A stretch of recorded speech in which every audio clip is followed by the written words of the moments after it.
It is an absolute delight to be here today on Reason Theology, presenting on the issue of icon veneration. Let me begin by first thanking Michael Lofton for his hospitality, having me in his studio in front of these beautiful icons. It's such a delight. The presentation that I'm giving today is going to be rather long, and so I want to prepare everybody ahead of time. This is a very thorough presentation. It's going through a lot of evidence. So my longest lecture so far has been the 4-hour Peter Eliakim lecture. That had about 116 slides. This PowerPoint presentation has around 140 slides. And somebody's going to say, Swan, there's no way that Gavin's going to watch this and respond to this. You're crazy. You're expecting him to watch it. No, my expectation is simply that for anybody who's watching, who really wants a deep dive into the issues, that this PowerPoint presentation will serve that purpose. And I understand that Gavin's a busy man. He's a father. He's a pastor. And so I'm not expecting him to really sit down and watch the whole thing. But I do think the points in this lecture are important, because if he does publish his book on Protestant arguments and icon veneration, this presentation is going to be eminently important to what he's saying. And so for any sympathetic Protestant who wants to hear a full Catholic response, for any Catholic who wants to know how to respond to Gavin Ortlund, this presentation, I think, will be indispensable. And so for Michael on the other side, let's get the PowerPoint on the screen and begin the presentation. So once again, my presentation is going to be responding to Gavin Ortlund on icon veneration. I'm Suan Sonna of Intellectual Catholicism, and I'm delighted to be presenting on Reason and Theology. Let's begin. In order to prepare for this lecture, there are two previous ones that are going to be helpful. The first is my shorter lecture on icons and doctrinal development, where I talk about the theory of the development of doctrine and how it's going to play out. And I examine some of Gavin's sources just a little bit to see that already in the sources themselves, you see a development from at least one block saying no images in churches to, okay, you can have images in churches, to eventually, the images have further uses and purposes. The other lecture that I'm going to recommend is my presentation on Dustin Quick's channel, Holy Smokes, where I defended the ancient practice of the veneration of saints from Second Temple Jewish sources. And in that presentation, I argue that it is historically probable that the apostles would have known of the veneration of saints based on Second Temple Jewish sources. In that presentation, I don't rely upon later rabbinic sources. I'm going directly to the heart of what would have been in the environment of first century Judaism and early Christianity. And so these two presentations, I think, are going to be important. But let me begin with some preliminary remarks then. The first is, Swan, why Gavin? Why are you responding to him in particular? And the reason why is because Gavin, I think, has done a great service in his presentation, insofar as he has given, I think, a very interesting, thoroughly researched argument. And so I want to commend Gavin for that. I'm not being sarcastic when I say this. When I was researching for this presentation, this is among the most intense research that I've done in my life. And along the way, I found myself challenged, growing, and practicing how to be a good critical scholar. And so I want to thank Gavin for his contribution to the conversation. He really is adding something. And I think this presentation today will hopefully be matching the quality of his work. The second question is, Swan, why now? Because, Gavin posted his icons video months and months ago, and you're responding in the middle of May? What's this about? The reason why is because I took Gavin's argument so seriously that I didn't want to just begin, a month later with a presentation without really researching and looking through everything that Gavin has said, all the arguments at play, the sources in question. And I really wanted to give this argument its fair shake. And so that's why even many months later, I'm now doing this presentation. The other thing is, somebody's going to ask, Swan, why are you doing so much in response, right? This is 140 slides. This is crazy. And I want to say the first reason why I'm devoting so much attention is because this topic is of personal importance to me as a Catholic, because this is part of my tradition. This is my family's heritage. And so I want to do what I can in order to give it also its best defense. And as you see in that picture there, me talking to a Byzantine Catholic priest, Father Michael Lee of St. Luke's Byzantine Catholic Church in Sugar Creek, Missouri, a wonderful parish. Please support them as they are trying to move to a different space.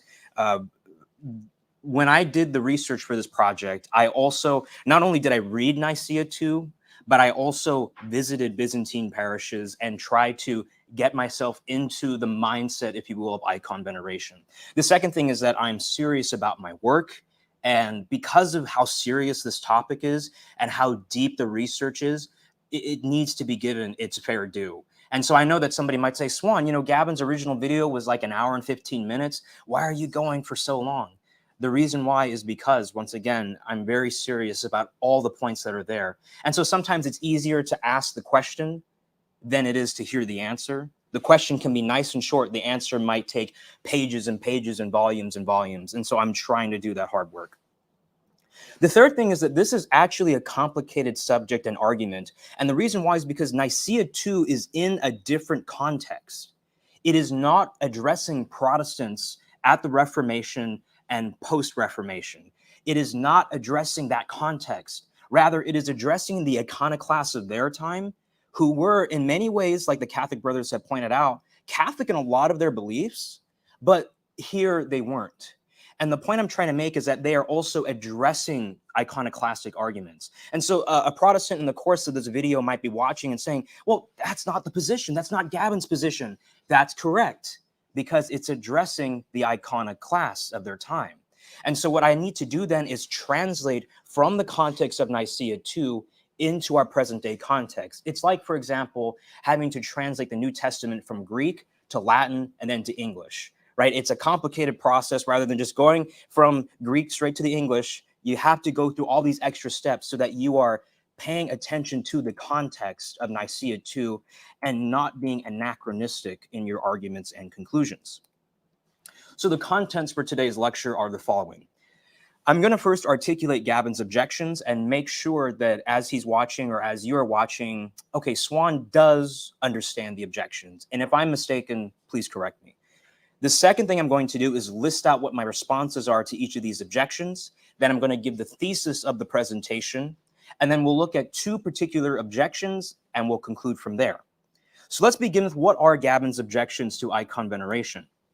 I think the first is that Gavin is arguing that Nicaea II does not allow for any developments from the apostles to the council. Nicaea II is basically saying that the apostles venerated icons like the 8th century iconophiles or iconodules. This is problematic. This is my commentary. This is problematic because development seems to be the only plausible route for a Catholic. Objection 1.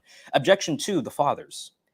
Gavin argues that the church fathers would not have recognized Nicaea II as a valid development, meaning that even a developmental reading here is implausible.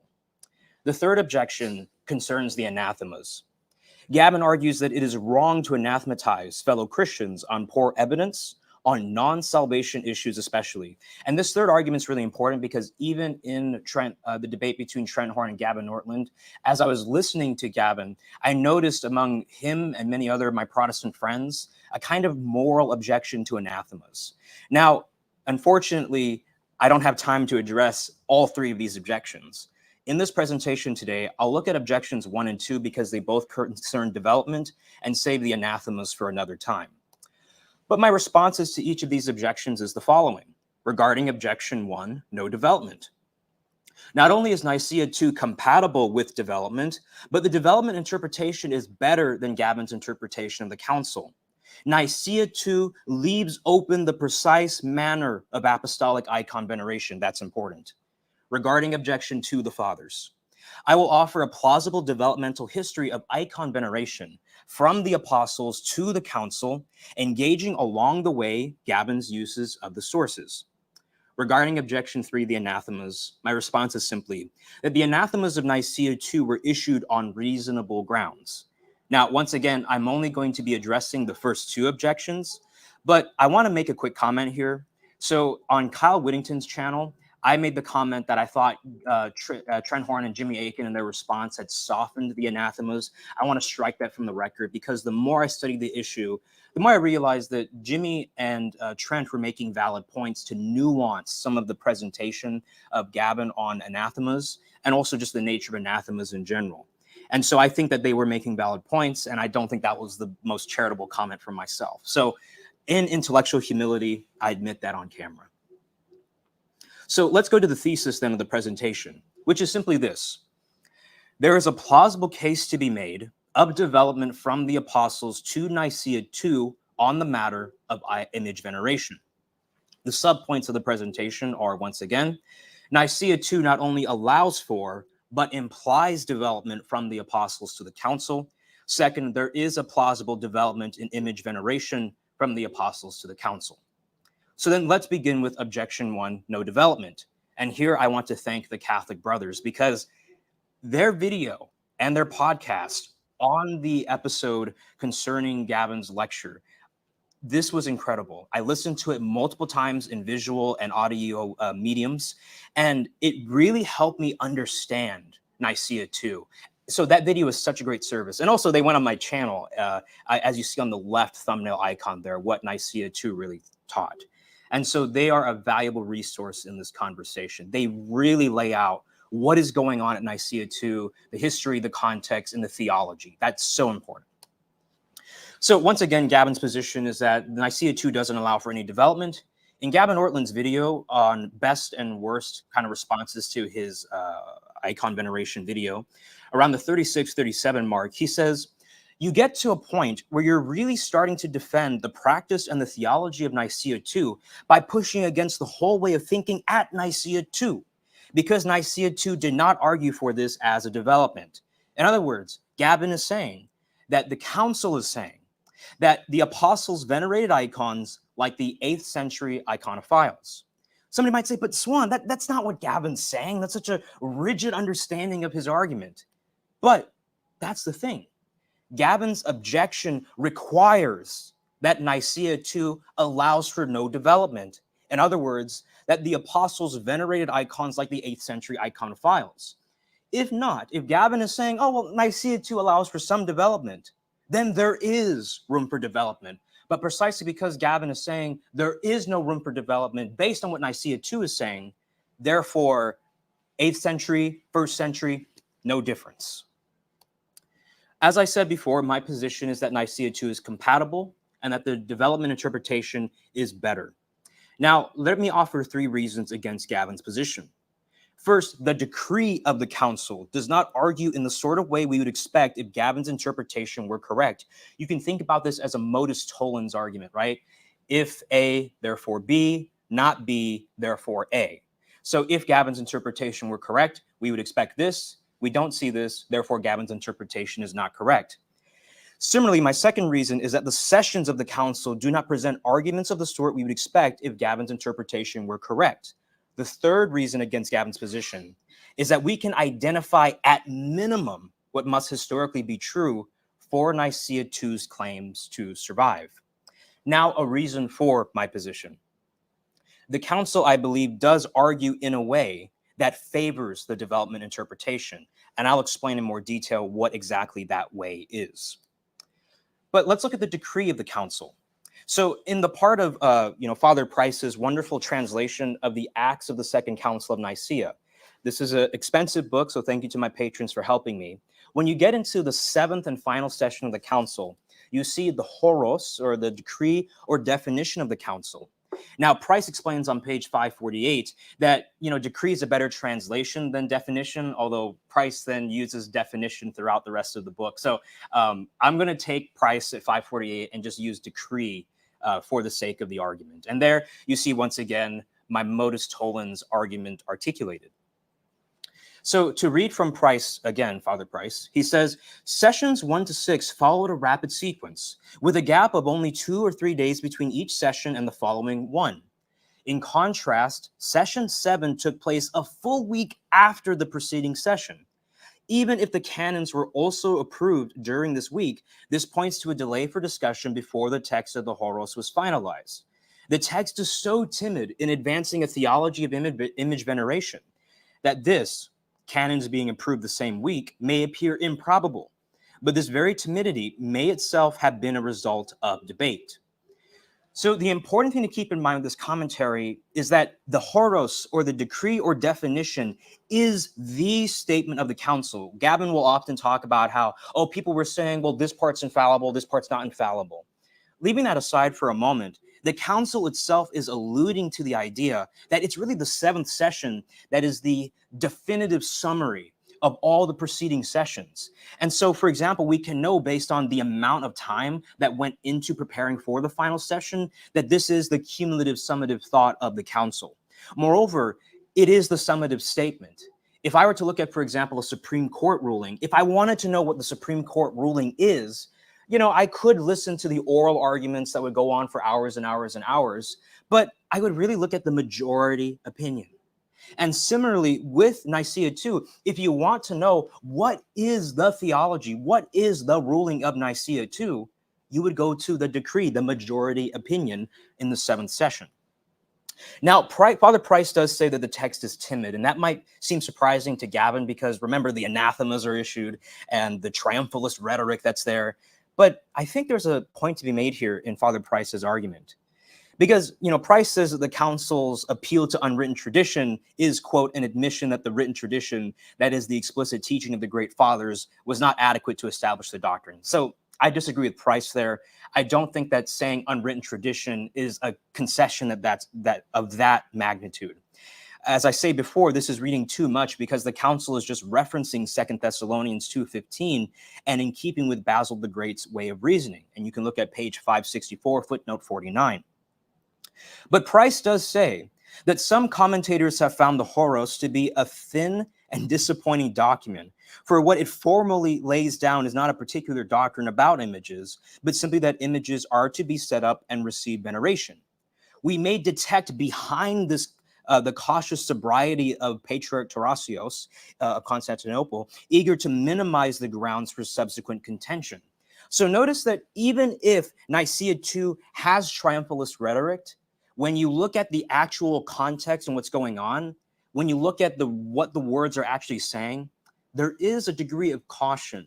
It's not going so far as to lay out the whole theology of image veneration. And as I'll argue further, it's very careful about what it says historically about the apostles. You need to be able to read past the rhetoric, which is what scholars do all the time with ancient documents, and look at the substance.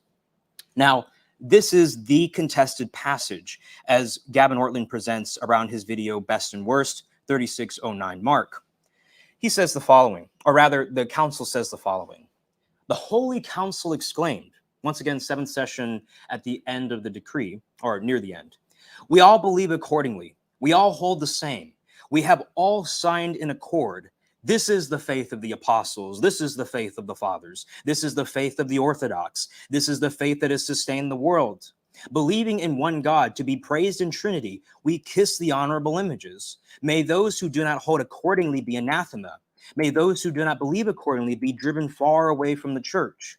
We follow the ancient legislation of the Catholic Church. We observe the decrees of the fathers. We anathematize those who either add anything or remove anything from the church. We anathematize the intrusive innovation of the accusers of Christians. So the interesting thing here is that what Gavin's going to emphasize is, look, when it says this is the faith of the apostles, it's saying maybe something along the lines of the apostles were venerating icons like the 8th century iconodules. This is what it is saying. But what is this in this is the faith of the apostles? Surprisingly enough, even though this is sounding like this is the ruling of the council, because in a way it is the ruling of the council, but it's confirming its decision. So you have to go back and look at what actually was the decision. What is the this in this is the faith of the apostles? And so that context is so important, because if you just look at this text, you might think, oh, well, it's saying image veneration in a very precise 8th century iconodule way. That's the faith of the apostles. Well, there's some flexibility there because you need to look at what the actual decision is. So we can then ask the question, does the faith of the apostles, according to Nicaea 2, include kissing images in the sense that the apostles themselves kissed images and the like? Let's look at these two questions. What is this in this is the faith of the apostles? Well, when you go back a few pages, you see the decision of Nicaea 2 articulated. We therefore decree with all care and precision that venerable and holy images made in colors or mosaic or other fitting materials, in the same way as the figure of the honorable and life-giving cross, are to be dedicated in the holy churches of God, on sacred vessels and vestments, on walls and panels, in houses and in the streets, namely the image of our Lord and God and Savior Jesus Christ, of our Immaculate Lady, the Holy Theotokos, and of honorable angels and all the holy and sacred men. So the decision of the council has three parts. The first is that you have here that there are venerable and holy images. The second is that they can be in churches. The third is that they can be imitations or depictions of certain persons. So these are the three things that Nicaea 2 is saying, this is the faith of the apostles. That is that there are venerable and holy images that can be in churches of saints. That's the decision. So when we look at these three parts of the decree, let's keep asking ourselves the question, but in what sense are 1 to 3 apostolic or the faith of the apostles? Were the apostles installing images in churches exactly as the 8th century iconodules were doing? Or did the apostles simply acknowledge that there could be such a category as venerable and holy images in Christian liturgy? Apostolic could mean something as strict as one-for-one historical correspondence, 1st century, 8th century, exactly the same.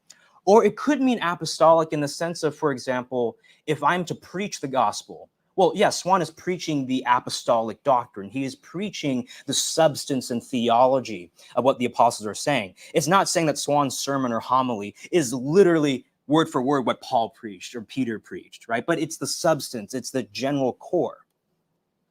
And so we can then go to the second question now. Does the faith of the apostles include kissing images in the sense that the apostles themselves kissed images and the like? Well, let's look at the reasoning of the decree. We need to look at the text and understand it fully. So when it gives the reasoning for the decision, Nicaea 2 begins by affirming the Christology of the previous councils. It then goes on to talk about sacred art being apostolic and profitable. So it says the following, quote, "We preserve without innovation all the traditions of the church that have been laid down for us, whether written or unwritten. One of these is reproduction in painted images as something that is in harmony with the narration of the gospel message for the confirming of the real and in no way phantasmal incarnation of God the Word, and which serves us by conferring the same benefit." So notice here that Nicaea 2 is explicitly saying that something does go back to the apostles. What is that something? Reproduction in painted images. It's saying that specific thing does go back to the apostles. Okay, that's something, but does it say anywhere explicitly that the apostles were venerating icons like the 8th century iconodules? Let's look further. The second point to make up the second point is that it's saying sacred art is sanctifying. It has a valid cultic purpose. It has a real positive place in the life of a Christian. Quote, "For it is to be the extent that they are constantly seen, that is the saints through depiction and images, that those who behold them are spurred to remember and yearn for their prototypes." All right, so sacred art, that art can be sanctifying, is apostolic, and it's good. That's simply the second point. Now, the third thing that it articulates the council is that veneration is truly distinct from worship. Quote, "They are to be accorded greeting and the veneration of honor, not indeed the true worship corresponding to our faith, which pertains to the divine nature alone, but in the same way as this is accorded to the figure of the honorable and life-giving cross, to the holy gospels, and to other sacred offerings." Fourth and finally, and this is really crucial, I think this is the argument that's going to get us to the home stretch. It is the veneration principle. For the honor paid to the image passes over to the prototype, and whoever venerates the image venerates in it the hypostasis of the one who is represented. This is crucial because I think the veneration principle is really one of the fundamental axioms of the entire council's reasoning. So when we go then from the reasoning of the council, we can summarize then the arguments as such. The first is that it's mentioning the fact that the incarnation has done something important. It's this: the dignity of Christ's invisible deity was not diminished by his visible humanity. And so the visible can bring us true spiritual nourishment. There are some church fathers who had very Platonic arguments, and Plato famously argued that art is bad because it's an imitation. And even some fathers seem to be almost, well, some sources, I should say, almost seem to be having a Gnostic theology where they talk about like the visible, the earthly, the material as being bad and inferior. But if that's true, then what about the flesh of God, the Word? What about the flesh of God, the Son, that was visible, that was corporeal, that was real human flesh? Is that bad? Well, surely not, because it is God. Jesus is God. And so the incarnation then brings in an interesting dimension, because if we can say, when we look at the image of God, when we look at Christ standing before us, that is God, he is the Lord. Well, we're saying there that we're not separating his flesh and his divinity. We're saying that this person, God the Son, with this human nature, that his human nature is not evil, it's good, it's life-giving. And so in a way then, the incarnation vindicates the visible world. It shows that the visible world is not always evil, the visible world is not always bad. In fact, because God has lifted up human nature, he has lifted up a part of the creation to himself, the flesh of Jesus Christ. That is beautiful. Second is apostolicity, right? And so the authorization to create and use sacred art is of apostolic origin. And so I think that might serve to explain then, like, if sacred art is so good, then why would the apostles have banned it, right? Surely they wouldn't have done that. And so there are some ways in which you can articulate then how art would have an apostolic origin. So incarnation, apostolicity. Third is that throughout the council, it refers to how, for example, images and their veneration are part of the identity of the church. It's our family heritage. It's part of, when you come to the table, this is part of what it means to be part of the Catholic Church. This is part of what it means to be, in the Sonna family, right? Part of the Lofton family. These are part of our identity. And so much so that to reject them is to depart from the church and to deny its indefectibility. So once again, the argument seems to be that, look, the Catholic Church is indefectible, and so it can't be wrong on this issue. The tradition can't be wrong on this issue. But moreover, it is that this is part of our identity. So much so that if this can't be an issue where we just say, let's agree to disagree. That's part of our identity. It would almost be as if like a Latin Rite Catholic, said, I'm not going to adore the Blessed Sacrament.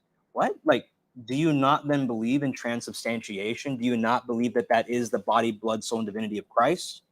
Right? That's part of the identity of at least the Latin Rite tradition.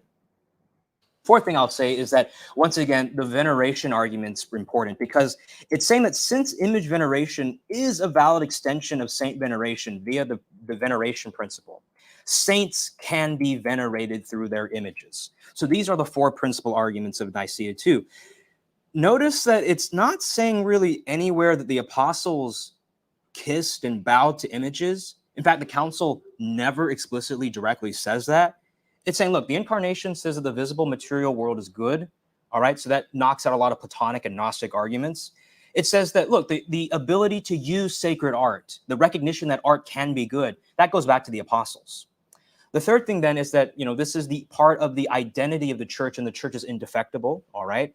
And similarly, we can venerate sacred art because ultimately the veneration that we give to the art is going to the one who is represented, the saint, that saint who we can venerate, right? And the council does explicitly say that at least veneration of saints does go back to the apostles. And so the council is putting all of these together, and I think once you put that formula together, you get Nicaea II. Okay, so notice once again that the decree, the only thing that the decree explicitly and totally ties back to the apostles from the age of the council is the creation and use of sacred art. That's interesting to note. The second thing is that, when Father Price was talking about timidity, I think this is actually a form of timidity, or simply caution, right? Not fear, but caution, because Nicaea II is vague on how much it actually commits to the time of the apostles. Now, let's ask the question then, does the faith of the apostles include kissing images in the sense that the apostles themselves kissed images? Well, not necessarily, right? Nicaea II largely avoids making direct historical claims about apostolic icon veneration. Nicaea II is simply saying that the apostles historically taught, to whatever extent of formal clarity, the theology of icon veneration. So did the apostles teach the incarnation? Surely they did. Did the apostles teach that sacred art could be useful and profitable? We'll look into the historical evidence for that. Did the apostles teach the indefectibility of the church and the images being part of the identity of the church? Well, we'll we'll look into that. But I think that for a Protestant who's going into this conversation, and even Gavin said in one of his videos, look, the church is saying here that it's infallible. We're saying it's not. So just appealing to infallibility won't be the most effective way to deal with Gavin's objection. Because Gavin's kind of saying, well, no, I'm showing you a falsification of infallibility. So, I could try to defend the magisterium here, but I've done that elsewhere. I don't feel the need to do it here again. Let's just look at the other points. And then the last thing is, did the apostles teach something like the veneration principle? Or is the veneration principle simply part of common sense, as Jimmy Akin articulated? We'll look into that. Now, somebody might say, but Suan, look at the contested passage where it says, this is the faith of the apostles. This is the faith of the fathers. Believing in one God to be praised in Trinity, we kiss the honorable images. Look, Suan, it is saying that to kiss the honorable images, that is the faith of the fathers. That is the faith of the apostles. You can't get around the Suan. You're trying to wiggle around here. May those who do not hold accordingly be anathema. Well, strictly speaking, Nicaea 2 is saying we kiss the honorable images because we believe in the triune God. Okay? In what sense is this chain of reasoning apostolic? I mean, is it apostolic because the apostles historically made the exact same argument? Well, I don't think Nicaea 2 is saying that. I think Nicaea 2 is saying, look, the doctrine of the Trinity, which is an apostolic doctrine, they believe gets us somehow to icon veneration, and we'll see how they argue for that. But notice that it's saying, like, this is the faith of the apostles because it follows from an apostolic doctrine. That is the doctrine of the Trinity. And I would argue that it's the latter. Because if you're going to argue really that when it's saying we kiss the honorable images because we believe in the triune God, that the apostles made that exact historical argument, that's reading a lot into the text. Rather, I think it's simply just saying, look, the logic of the Trinity somehow gets you to honorable images. And so it's not making there a precise historical claim necessarily. It might be at least minimally saying, look, the apostles taught the Trinity, and the Trinity gets you to image veneration. That doesn't mean necessarily that the exact argument itself, the whole thing was used by the apostles. Just that historically the doctrine of the Trinity can get you to icon veneration. And in the next section on the sessions, you'll see kind of how they use the Trinity in Nicaea 2 for icon veneration. So notice here that the definitive statement of the council does not argue in the sort of way we'd expect if Gavin's interpretation were correct. We would expect to see the decree to try and argue that the apostles venerated icons in the same way as the 8th century iconophiles. You can read that into the text, but the explicit text, what it's saying is that it only connects the creation and use of sacred art back to the apostles, and then it uses other theological arguments to then get us from that to image veneration. So I think, therefore, Gavin's interpretation here is not correct. But somebody might say, Suan, sure, maybe you can get that here, but what about the sessions? What about the whole council? Well, buckle your seatbelts, because I went through the sessions of the council. You see all these notes here and sticky notes. I looked through the sessions of the council. Hundreds of pages. And what I found was simply this. The sessions of the council do not argue in the sort of way we would expect if Gavin's interpretation were correct. It does not argue in the sessions either that the apostles venerated icon in the same way as the 8th century iconophiles. That's not the axiom. That's not the way of reasoning of the council. There's a nuance here that's being missed. And so I think that Gavin's interpretation here is not correct once again. So in this section of the presentation, what I want to do is look at Nicaea 2's use of historical sources. How was it viewing the fathers? The second thing I want to do is look at then examples from each of the sessions. Not the 7th session, because we just looked at that, but sessions 1 through 6. And in the presentation I'm giving you, because a lot of people might not have time to read hundreds of pages or spend $80 on this book, you're going to get basically the summary of Nicaea 2, so that you don't have to go out and buy this. Sorry, Father Price, I don't, you might want the money from the sales, but I'm going to try to give it to the people here for free, right? What Nicaea 2 was arguing. And so the quotes that I'm having here have a certain selection criteria behind why I chose them. The first is that I'm only looking at the authentic corpus. So in the footnotes of Price's commentary and Price's translation, if it has PS for pseudo, I'm not going to mention it in the presentation, right? Because if it's not authentic, we're not concerned with that. The second thing is that I'm going to look at sources before the 7th and 8th centuries. So before the 600s and before the 700s, because I want to just see how far back we can go with the evidences. And somebody might say, oh, well, Suan, the 7th century, that's too late. Okay, but maybe if you get to the 5th and the 4th and the 3rd and the 2nd and the 1st, that might be better. All right, so I'm not going to look at evidence after the 7th century. The third thing I'm going to look at are sources that are relevant to the debate on images. So if the argument is used, if the argument that I mentioned in one of the quotes is used, in the definition, I'll mention that, even if it's from the 7th and 8th centuries, because that's important for the definition. I'm also going to try and find sources that reveal the reasoning of the council and that are broadly representative in quantity.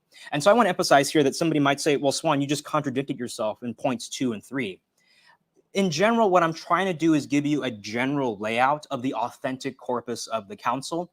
And so I'm not trying to, follow these rules, let's say, so strictly, except the authenticity criterion. But everything else, I'm trying to give you a feel for what the council is teaching. So I fully admit that, yeah, some of these standards might conflict a little bit, but I'm trying to give you the broad representation of what Nicaea II was saying in its authentic corpus. Now, somebody might be saying, but Suan, look, some of the pseudo sources are actually integral to the council's reasoning. So by you leaving them out, you're leaving out something that's actually relevant, because if the pseudo source says something like the apostles venerated icons, then that just kind of ends your case right there. Well, from my reading of Nicaea II, I don't think there are any claims in pseudonymous sources that aren't also made in authentic sources. Moreover, my presentation will hopefully show that even the authentic corpus is enough to make the council's point. Even if something in the pseudonymous sources says, like, the veneration of images comes from the apostles, I would also agree with that, right? And I'll explain further in the presentation, once we get into the second objection, the fathers, how that can be true without having that necessarily being the same thing as how 8th century icon veneration looked. You can say that the apostles taught image veneration without it necessarily looking like 8th century image veneration. The fundamental stable point, the fundamental connection, is simply that images were in some way venerated. The last thing I'll look at in this section is the curious case of St. Luke's icon. I'll explain in more detail what exactly that means. And I do want to mention, too, that Father Price makes an interesting point. Basically, in this quote here on page 3, footnote 15, Father Price points out that, sometimes people are going to say, like other scholars, that, oh, Nicaea II used so many pseudonymous sources. And yes, there are pseudonymous sources, just as there were pseudonymous sources on both sides. I think all Catholic apologists are willing to admit that both sides didn't have perfect, pristine historical criticism and perfect, pristine sources. But Price points out here, they didn't really use as many forgeries as people think. And I would argue now, this is not Price comments, but mine, the authentic corpus is, I think, impressive, and it can get you to Nicaea II's decision. All right, so first let's look at Nicaea II's use of historical sources. Remember, we need to get into the context of Nicaea II and understand how it's using historical sources. Because for us today, we might view using historical sources to establish the authenticity of things from a very modern historical critical perspective, right? We're wanting to see all the dots exactly line up consistently over time, and that's how we're going to verify if something goes back to the 1st century. Or we want the sources to be within living memory, which is a valid concern. But that's not really the way of using history in the council. Father Price says on page 3, the fathers of Nicaea II would have found this whole debate bizarre. Their concern was not to argue that veneration of images went back to the beginning rather than the end of the 7th century, but that it had the support of the great church fathers of the 4th and 5th centuries and went back through them to the apostles themselves. Now, why the fathers of the 4th and 5th centuries? Because of the Council of Nicaea.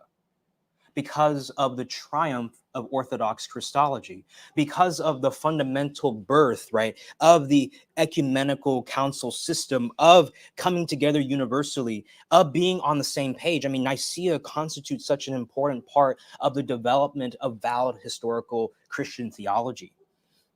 And so Nicaea II isn't using kind of a first century argument and then building up all the way to the 7th century, or excuse me, the end of the 7th century into the 8th century.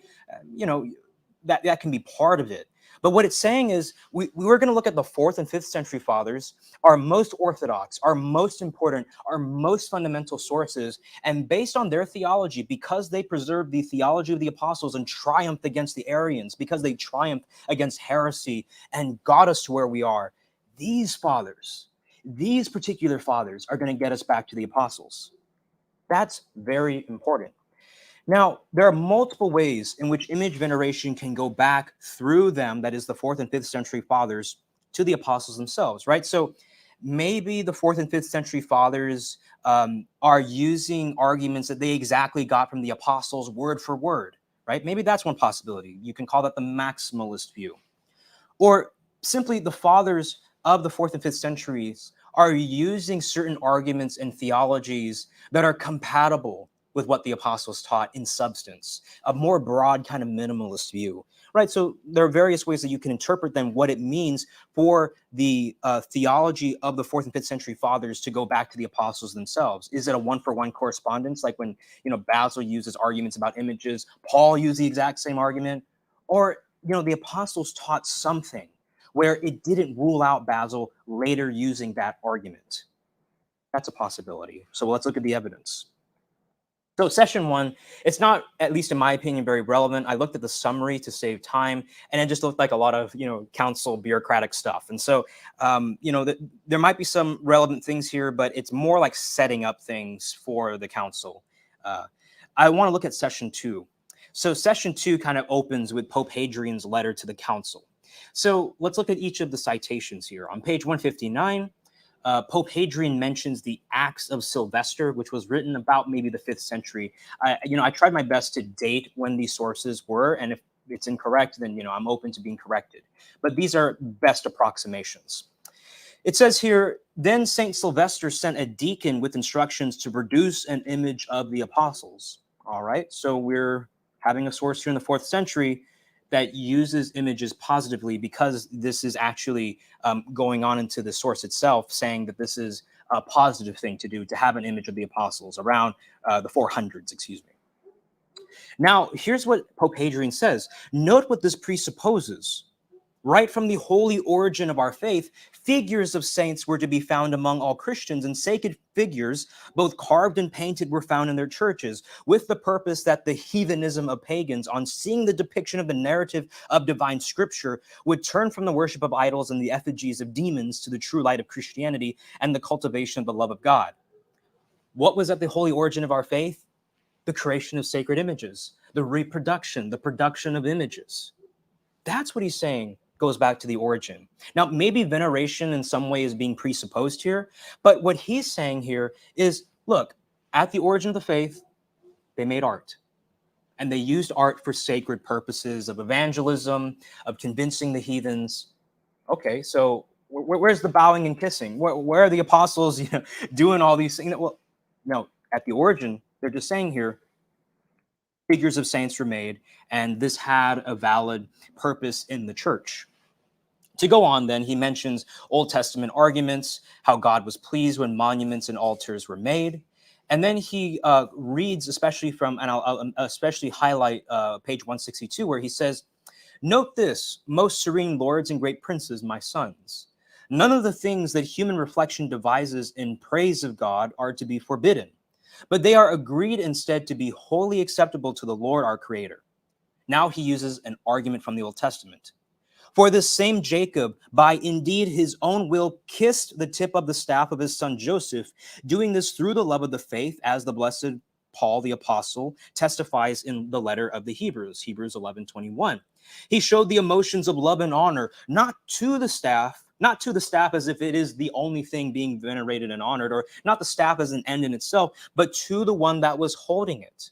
It is likewise out of love and affection we have towards God and his saints, that we in our turn, when painting their honorable effigies and images, do not pay honor to tablets and colors, but to those in whose honor they exist.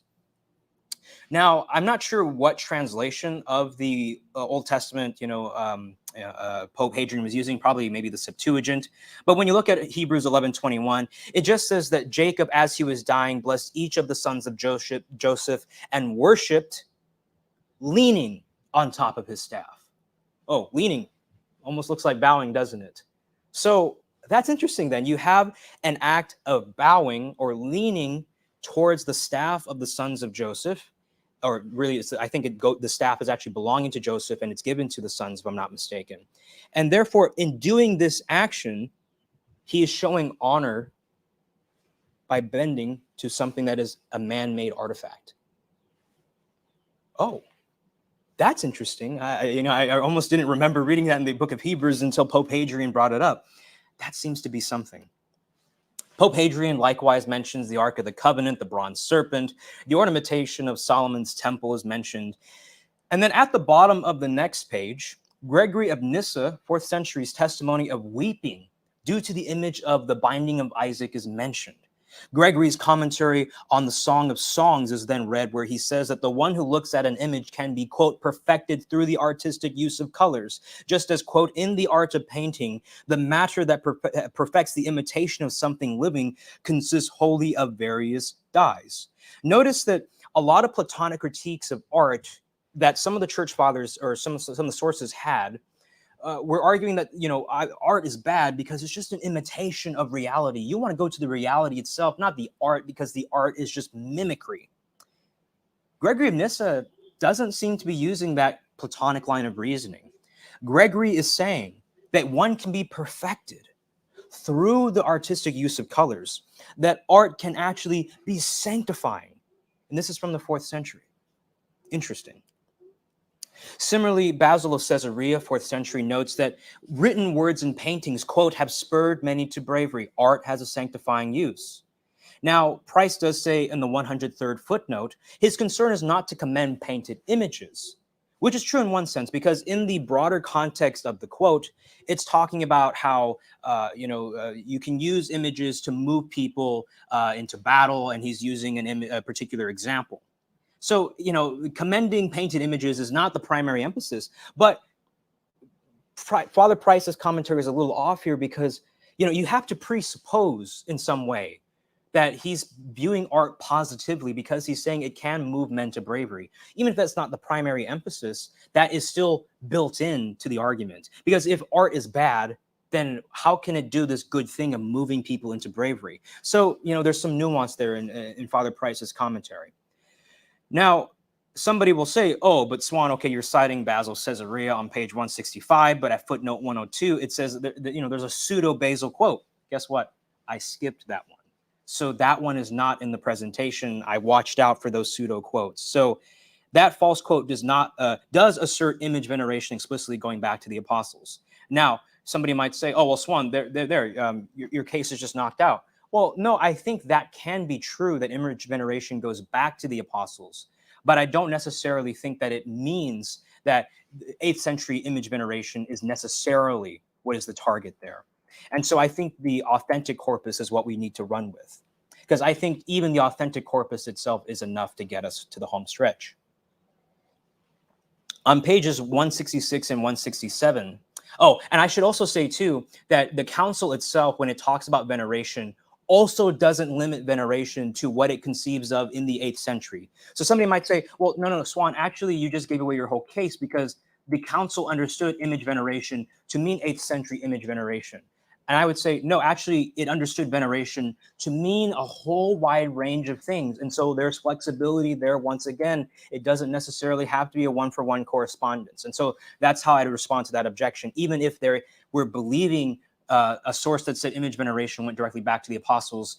I don't think that means the council necessarily read 8th century image veneration into image veneration more broadly, because it does use veneration in a wide way. That's important. Now, on pages 166 to 167, Athanasius of the 4th century uses the analogy of an image being cleaned to how salvation recovers the image of God within us. So notice there that, if images are these horrible, decrepit things, why would you use it to be an illustration of salvation? There seems to be at least this idea that, yeah, images aren't bad. They aren't intrinsically evil, right? And they can actually be used for communicating the message of the gospel, for articulating orthodox Christology. And that's one of the claims of Nicaea too, that with the depictions of Christ, God the Word, God the Logos, because Jesus had physical human flesh and was visible and real, and we depict in art his humanity, his flesh, that reinforces the in no way phantasmal incarnation of God the Word. Right. So notice here that, okay, these 4th and 5th century fathers are using images then in a way that doesn't rule them out as totally bad, but actually profitable in the gospel. Right. Now, of course, Gavin might say, well, Suan, I agree with that. And it's like, yes, but don't worry, we're building up here. So I'm just trying to go through the examples of the council. Ambrose in the 4th century writes, surely when we worship both his Godhead and his flesh, we are not dividing Christ. Or when we worship in him both the image of God and the cross. Wait, so the cross, right, in some way maybe is connected to the cult of Christ, the image of the cross? Are we dividing him? Perish the thought. So what he's saying here is that, look, when we worship Christ, and we worship him as the icon of God, as I believe it's Paul who articulates that, and then we also maybe use the cross in our cult of worshiping and honoring him, we're not dividing him into multiple different individuals. It's all the same Christ. Oh, it's all going back to Christ, even if we use that image of the cross. Epiphanius in the 4th century writes, so too an emperor does not, by having an image, become 2 emperors, but he is 1 emperor along with the image.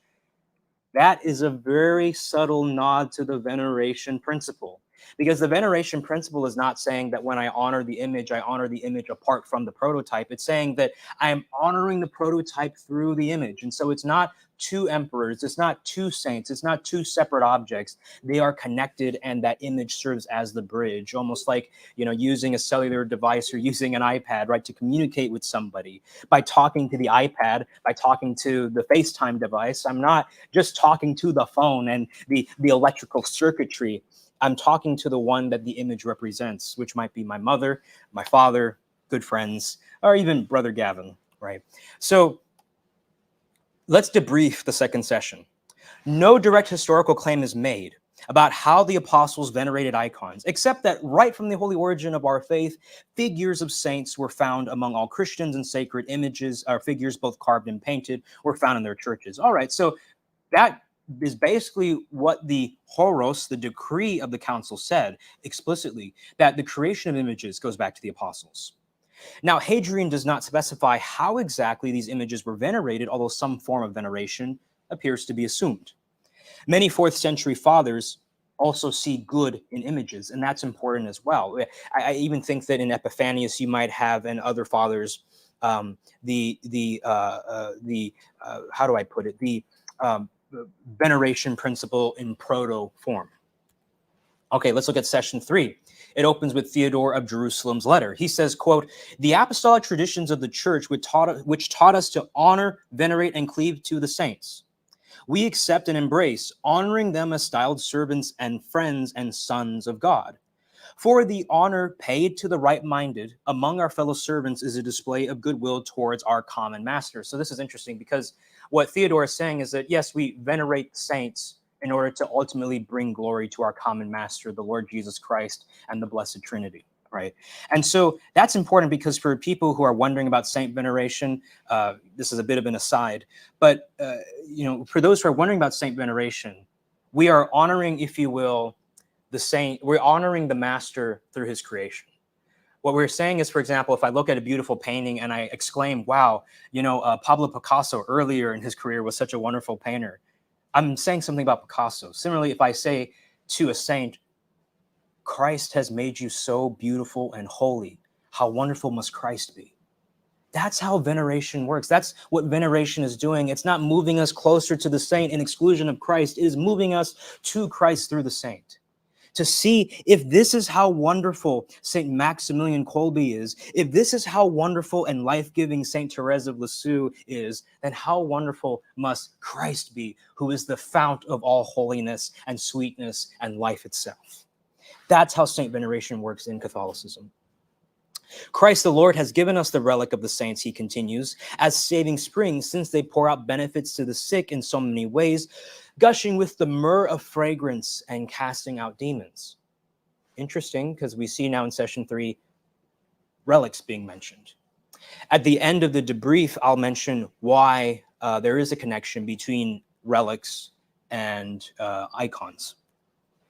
So Theodore continues, together with them, we also venerate and embrace the holy and venerable images, namely of God the Word, our Lord and Savior Jesus Christ, who became man for our sake and took the form of a servant. Now, he does here emphasize that images of Christ do not depict the invisible Godhead, right? Images of Christ do not try and capture and take all the deity of Christ and put it into merely materials of wood and clay and so on and so forth. And that was actually an argument that the iconoclasts at Hieria used. Hieria had this view that somehow by depicting, the infinite invisible God, even Jesus Christ, who is the infinite invisible God, right? That's his person, that somehow it was constraining the divine nature. Now, Protestants would say, surely, I think that, well, that's not what we're saying. Correct, but they are responding to the kind of interesting arguments of the Council of Hieria, which is not an ecumenical council, which is, at least in Catholic and Orthodox theology, a pseudo-false council. For although he was God and invisible, he appeared and was seen on earth and dwelt among men, and underwent exhaustion, hunger, and thirst by the law of our nature that he put on. We venerate the image of Christ, that is the outward form that was seen by men, though not separated from the invisible Godhead, perish the thought, but united to it in a perfect assumption.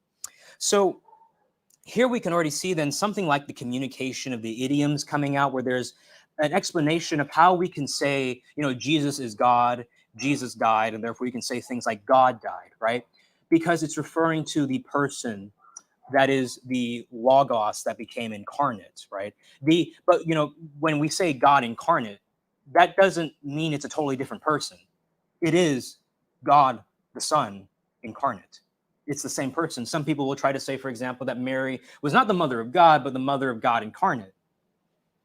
Okay, but it's both times God. It's God on both circumstances, right? So it's still fundamentally the same person. Mary is the mother of God. Whether you want to say mother of God or mother of God incarnate, it's the same fundamental person, God. Jesus, that is his person, God the Son. We also honor and venerate the image of the one who gave birth to him ineffably, his immaculate mother, the Holy Theotokos, and our holy unblemished Lady. We should also honor the images of the holy apostles, prophets, and victorious martyrs, the saints and the righteous as friends of God, not worshiping the material and the colors. So this is important because it's not the case that when we venerate an icon, we are terminating in the image itself, but being led through them by the eyes of the mind to the prototype and paying honor to that, knowing, according to Basil the Great, 4th century, that honor paid to the image passes over to the prototype. And here I do want to make a point here that, when we think about the connection between icons and relics, relics and icons both move the eyes of the mind to the prototype. Okay, that's the connection there. So I kind of gave away the later part of the presentation, but I'll re-articulate that. That's how you connect relics and icons in the cult of the saints. Anyway, the Ark of the Covenant is mentioned. And then he talks about here the second commandment, and he says, divine scripture condemns those who venerated things carved, but it is condemning those who also sacrifice to demons. The sacrifices of the pagans are to be rejected, but those of the righteous are to be accepted. The sacred images, as a more material form of scripture, ought to be honored for the sake of their prototypes. All right, so he's addressing a particular kind of argument. And there, I know that Gavin kind of said that the whole kind of way to wiggle out by saying, it's pagan images versus Christian images, that's invalid. I'm going to address that objection later on in the presentation. Let's keep going. So as we debrief once again on session 3, no direct historical claim is made about how the apostles venerated icons, although the practice of venerating saints and relics is mentioned. Similarly, St. Basil's veneration principle is mentioned, and this is the rallying cry of the council. It's repeated so many times that I think this is I wouldn't say it's the only argument, but is the fundamental argument that of Nicaea too. And then once again, The communication of the idioms looms in the background. Although God is invisible, Jesus is God and visible without conflict. And then what's the connection between icons and relics? Both are visible objects that call to mind the saint and can thereby be sanctifying for the believer.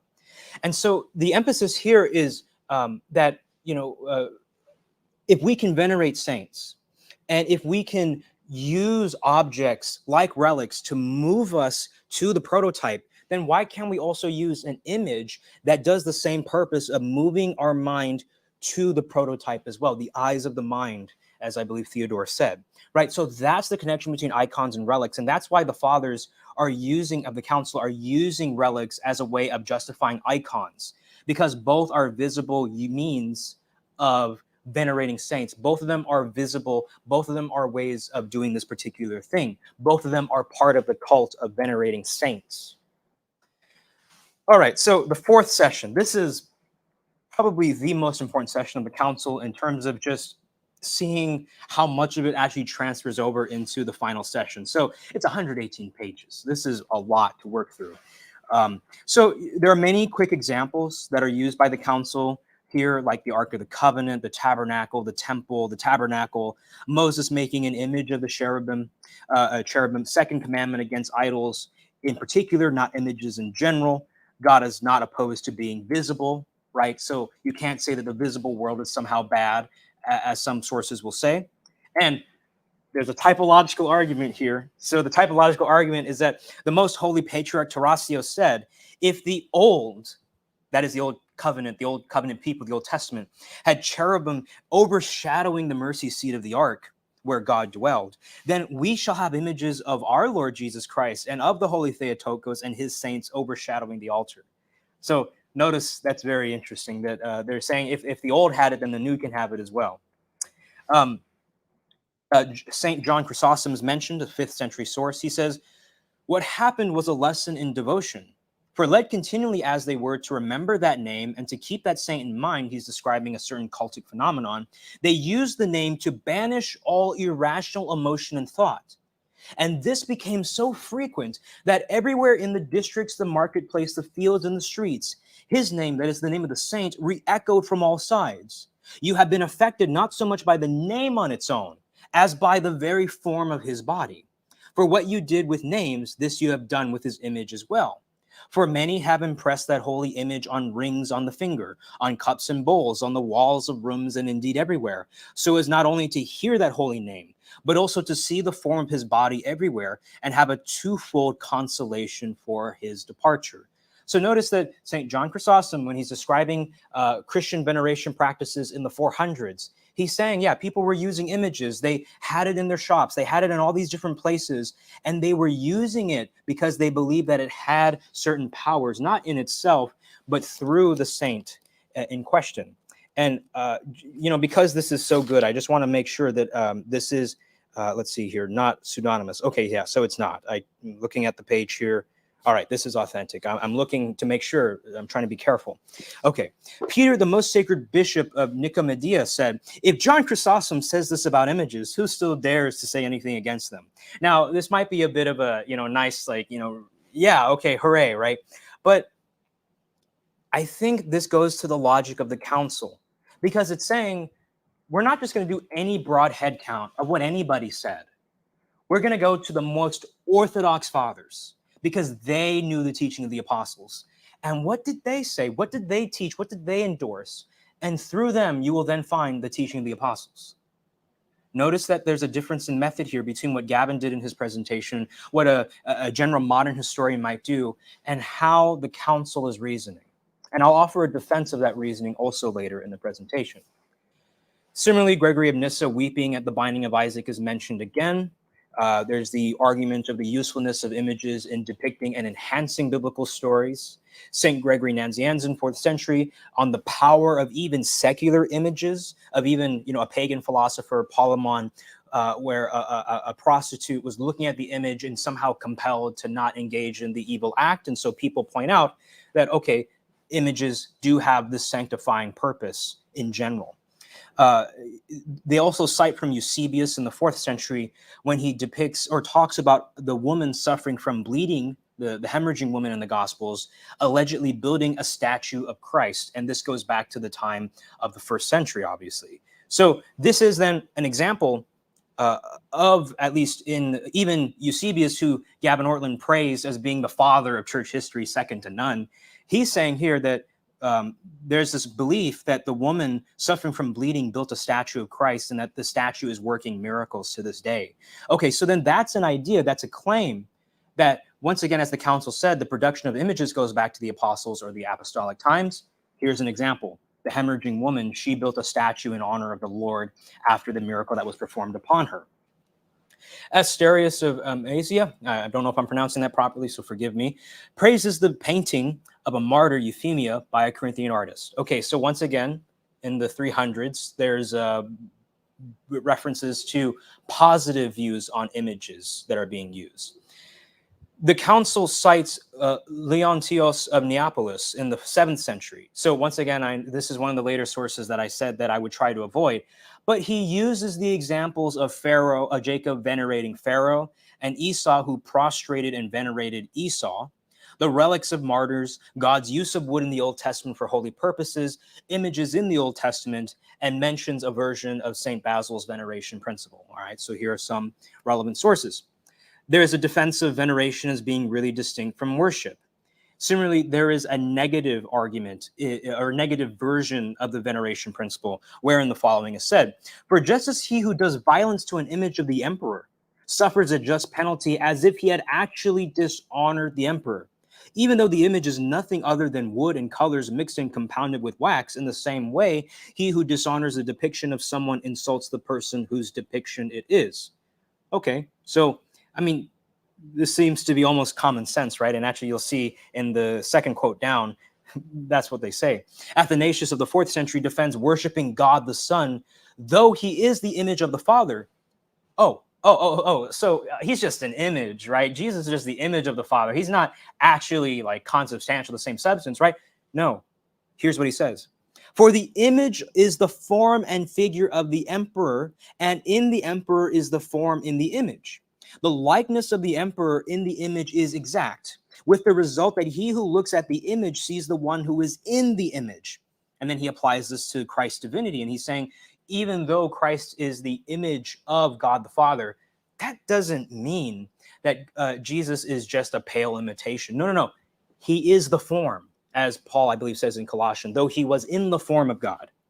He who venerates the image venerates in it the emperor, for the image is his figure and form. Now, I know Gavin had previously said in one of his videos that, well, Athanasius and other figures, they're talking about the Trinity. They're not talking about images. The point is that, to use Pope Hadrian's logic, what's presupposed about images? What is the logic and idea of images? It's that, one, they're not bad. They can be actually exact representations. They can call to mind the form. Notice that knocks out some Platonic arguments that art's just a mimicry or imitation of the reality of things. And that, moreover, this most orthodox father, he's using this to defend the most sacred doctrine of the Trinity. Notice there that, once again, images are part of the Christian cult. They are part of how we as a community practice and communicate and worship. They are part of how we understand the gospel itself. And Taurasios then says, the nature of reality teaches us that honor paid to the image passes over to the archetype, as also does dishonor. So as Jimmy Akin pointed out in his response video, I mean, isn't the veneration principle just common sense? And I would add, can't we use common sense in theology? Epiphanios of Catana then says, the examples are taken from the acknowledged cases, just as the inspired father, that is Athanasius, took the image of the emperor. Similarly, Basil's quote on there not being two emperors, if there is an image of a living emperor, is mentioned again. All right, so once again, Athanasius' arguments repeated in Basil of how Jesus is the image of the Father, but that doesn't mean that somehow Jesus isn't in the form of the Father, right? And so, once again, this gets you very clearly then the veneration principle. And it also shows you that it is used in a very robust way in Christian theology. That is the idea of how images work. It is literally used to defend sacred doctrine. Theodore of Cyrus then mentions the widespread use of a saint's image for protection and safety. This is in the 400s. The life of Simeon Stylites the Younger, a 5th century text, is read. Images of saints perform miracles, exorcisms, and cause conversions. The 4th session then closes with words remarkably similar to the 7th session. As I said, no doubt the 7th session based its final ruling off of this session. And so when we debrief, we see that the Council Fathers do say that the story of the hemorrhaging woman building a statue in honor of Christ goes back to apostolic times. Nothing is said here, though, of the apostles themselves. The council seems to suggest that since images have good and holy uses, how can we say that the apostles would have prohibited such good things? The fathers, moreover, bear witness to the goodness of images. The 4th and 5th century has a lot going on in terms of saint images, performing miracles, being used to defend orthodox theology. It's saying basically that given how these images were used to defend apostolic doctrines, why would the apostles then somehow denigrate images and have them away from the cult of Christ, them from away from how the community is going to use the gospel, understand it, when these images are serving such a vital function to defend orthodoxy? They have sanctifying uses and powers. Now let's go to session 5. Cyril of Jerusalem, 4th century. Catechetical lectures are used as evidence for images, like the cherubim being protected and approved by God. Simeon the Stylites' 5th letter to the emperor is mentioned. The image of the emperor was insulted, and thereby, the person who insulted the image was punished. Notice once again that this is the negative version of the veneration principle. Now, in session 5, the council then directly responds to the iconoclasts. For example, they cite the text of the Acts of John, which I believe was mentioned by the iconoclasts. And they look into it because they see that in this story, and this is interesting because this is written probably the mid-2nd century, 150 AD. They read the Acts of John, where an icon is made of John the Apostle, or an image is made of John the Apostle, and John supposedly says, "You were wrong in what you did." Meaning, what you have now affected is childish and imperfect. You have painted a dead picture of a corpse, almost seemingly using a Platonic argument in a way that you have not painted really my form, but merely the kind of vague imitation of this body, right? Now, the text actually then does go on to deny the corporeality of Christ's body. And maybe here when it says you had painted a picture of a dead corpse, it's also maybe a reference to how even the visible flesh is not viewed as the real person or reality. And so because this text denies the corporeality of Christ's body, the council dismisses it as surely not coming from the apostles or being authentic. Similarly, on pages 403 to 404, in response to the iconoclast use of Eusebius's episode with Constantia, we'll get to that in the second section, or the second objection, the council discounts Eusebius for denying the equality of the Father and the Son, and Price in footnote 85 does defend the authenticity of the Eusebian letter that is condemned by the council. And then Eusebius and Origen are then condemned with a writing from Antipater in the 4th century. And then, at the bottom, I have more examples, but I don't really think these are relevant, so I'll move on.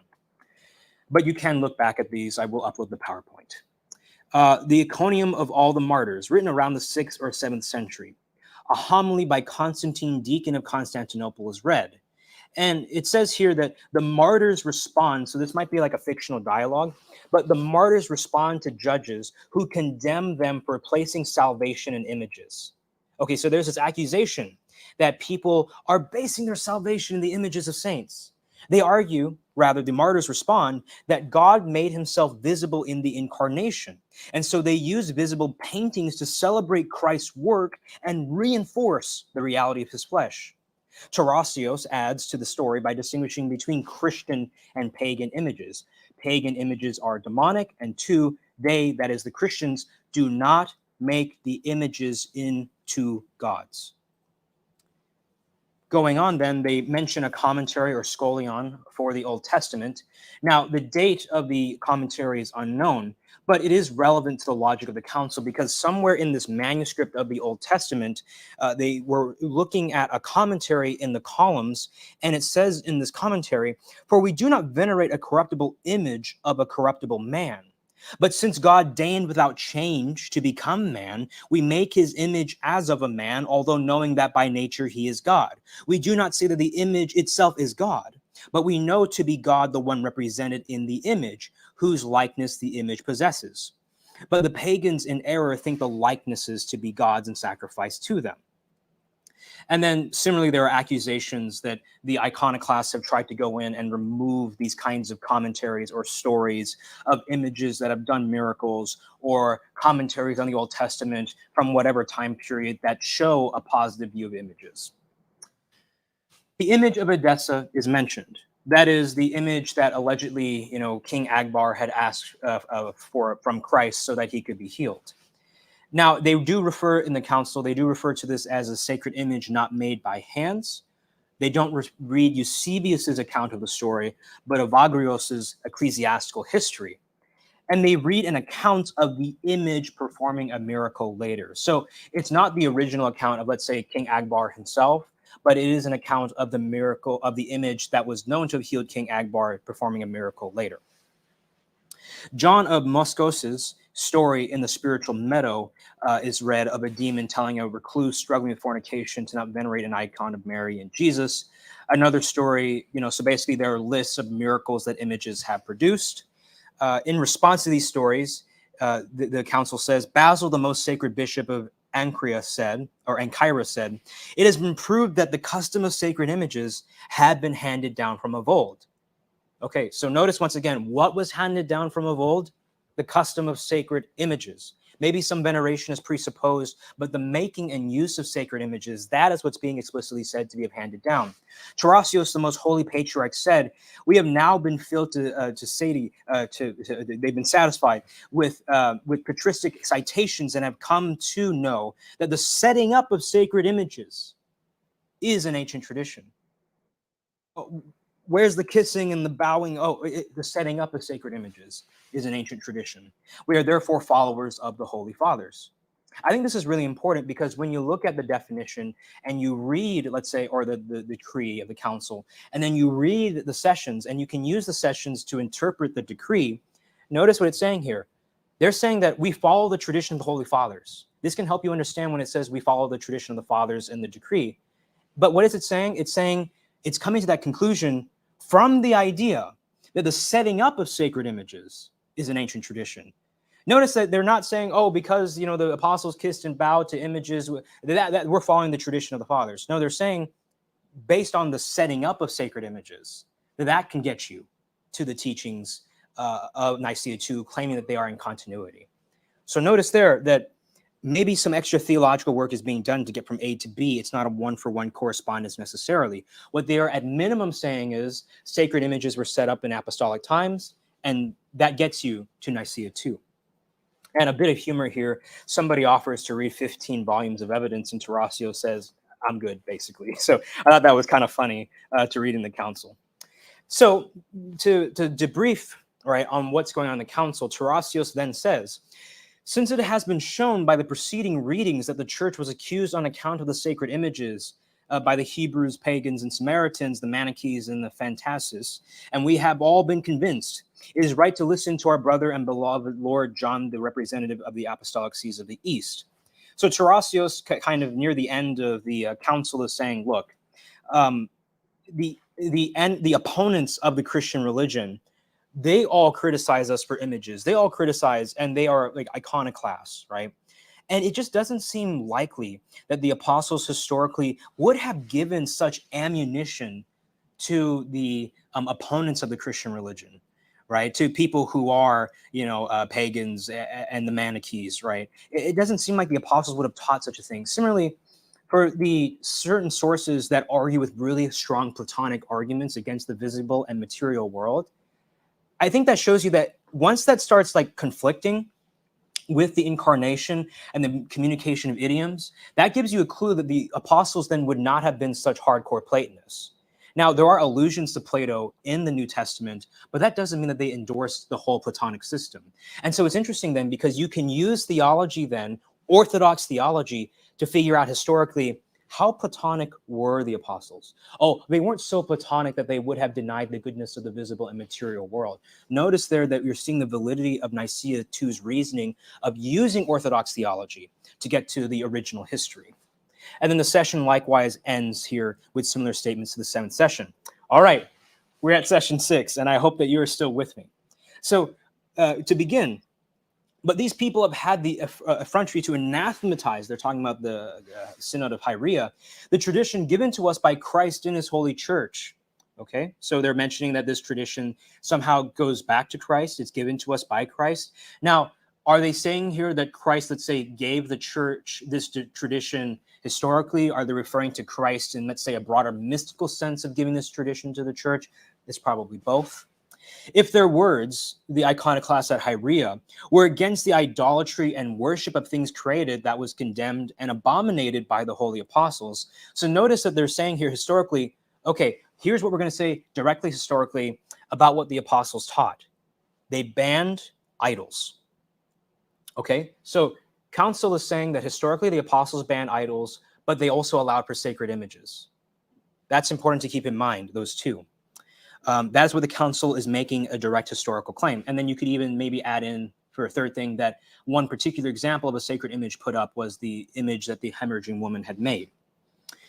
Anyway, they just say to the iconoclasts that, yeah, we would agree with you that idols are bad. And if that was just your objection, that's all you should have just said. And then they mention the indefectibility of the church. Now, against the iconoclasts, they also mention that they are in continuity with the last 6 ecumenical councils, and they use Canon 82 of the Quinisex Council in the 690s AD as an extension of Constantinople III, where the image of a lamb is allowed, and even more so that this image is actually useful and good for the Christian religion. And so, the basic point here is that they are responding to the iconoclasts, and they're pointing out that even what the ecumenical councils taught was that images do have a valid place.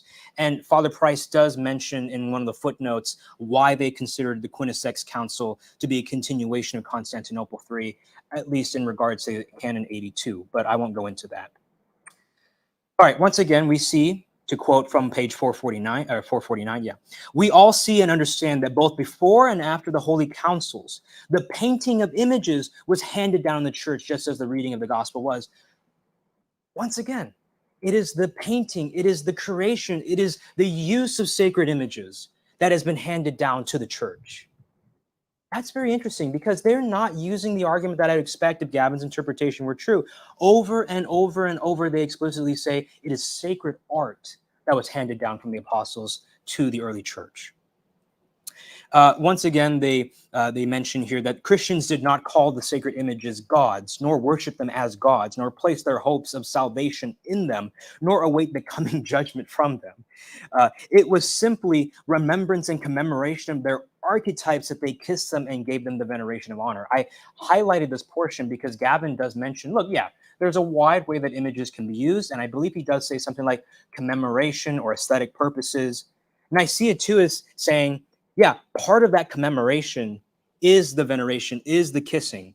And so my point here is that when Gavin thinks that commemoration is this strict thing over here and veneration is over there, Nicaea too is saying, no, I mean, we would agree that commemoration and veneration, they are overlapping.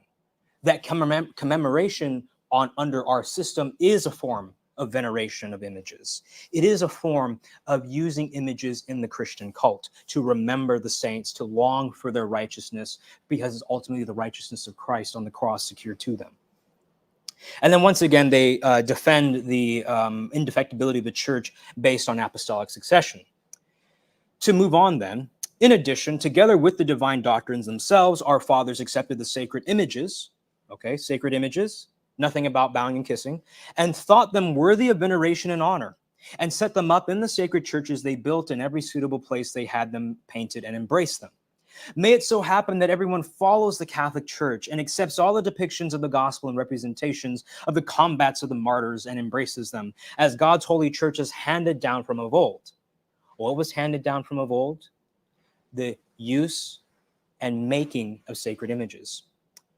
And then once again, the sacred, the veneration principle is nuanced a little bit because they're just pointing out that, look, the image is not, let's say, the archetype in essence.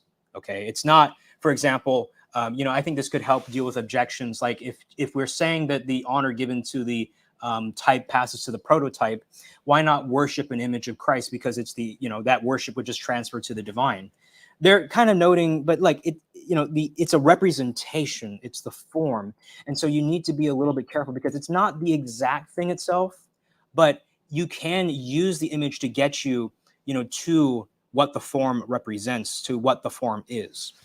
So they say, so good riddance to this present hair splitting together with the rest of their argumentation. So, it notes here too that the Council of Nicaea notes Hyriea's flawed Christology, suggesting that it is no accident given their iconoclasm, right? Whether or not that's a fair argument, I won't consider that here. And then similarly, they talk about how the genuine and legitimate sons of the decked bride of Christ, without spot or wrinkle, so indefectibly, namely the Catholic Church, make rational sacrifices and pay worship to God alone. When they look with the sense of sight at the sacred images of Christ, of Our Lady properly and truly the Holy Theotokos, and of the holy angels and all the saints, they are sanctified. And in remembering them, they remodel their own minds. And they believe with the heart in one God unto righteousness, and confess with the mouth unto salvation. All right. So once again, the image moves the eyes of the mind to the one that is represented. And so that is a way in which, you can get to the veneration principle. I do want to add here, though, because something has occurred to me, that when page 464 kind of nuances the veneration principle, St. Basil really thought somehow that the image did get you to the form, or that the image is somehow, not having the form in a pagan sense, but, is really close to the form. And that's what he uses for the Trinity. Now, know that that's an analogy, right? And so I don't think there's a contradiction between what St. Basil said and what the council is saying here. I think that they're being careful. And I think simply Basil was using an analogy, but he wouldn't say, obviously, that an image of Christ is consubstantial in the same way that Christ is consubstantial with the Father, right? So there is some nuancing here that goes on, and that's how I think we can avoid kind of maybe that objection that if you have the image of Christ, why not worship it because it's going to just transfer to Jesus? Well, the reason why is because the image is not consubstantial like the Son is to the Father, right? That might be a way to kind of deal with that objection. All right, so quoting, I think here, Hyrea, it does mention this kind of interesting objection that somehow painting Christ constrains the divine nature, which is interesting, right? So that's something to keep in mind here, because the council says that the Council of Nicaea too says that this is a nonsensical argument. And it's interesting because, let's see here. So to quote the council, it's saying, in his Godhead, he is present in every place under his dominion, remaining wholly infinite. So how, speaking nonsense, can Hyrea, they, blather with unbridled tongue that the painter, and this is quoting the Hyrea, according to his futile conception has made the infinite Godhead share the finitude of the created flesh? If when he was lying swaddled in a manger, the nature of his Godhead shared finitude with the nature of the manhood, then his infinite Godhead also shares finitude in a painted image of his manhood. Likewise, on the cross also, if the nature of his Godhead became finite together with the nature of the manhood, then the infinite Godhead also shares finitude in a painted image of his manhood. But if the former is not the case, nor in any way is the latter. So Hyrea is basically saying, look, by painting an image of God, right, Jesus Christ, you're somehow constraining the infinite Godhead and making it share in the finitude of the created flesh.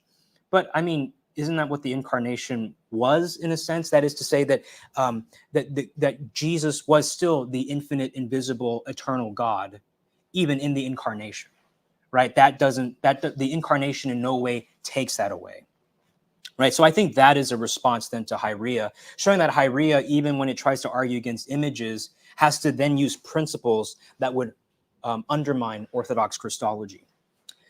Nicaea too then responds to the objection that the Eucharist is the only permissible image of Christ. And this is interesting because Gavin does mention this in one of his videos. And what the Nicaea too says is that, among other things, the Eucharist is not technically an image of Christ, but Christ himself, right? It is the substance, although the accidents remain. Although I don't want to import, that precise language here, but the real presence is there. And the basic idea of the Eucharist being the substance of Christ, not just an image like an icon is an image of Christ, but it's the substance. That's what the council is saying is different about the Eucharist.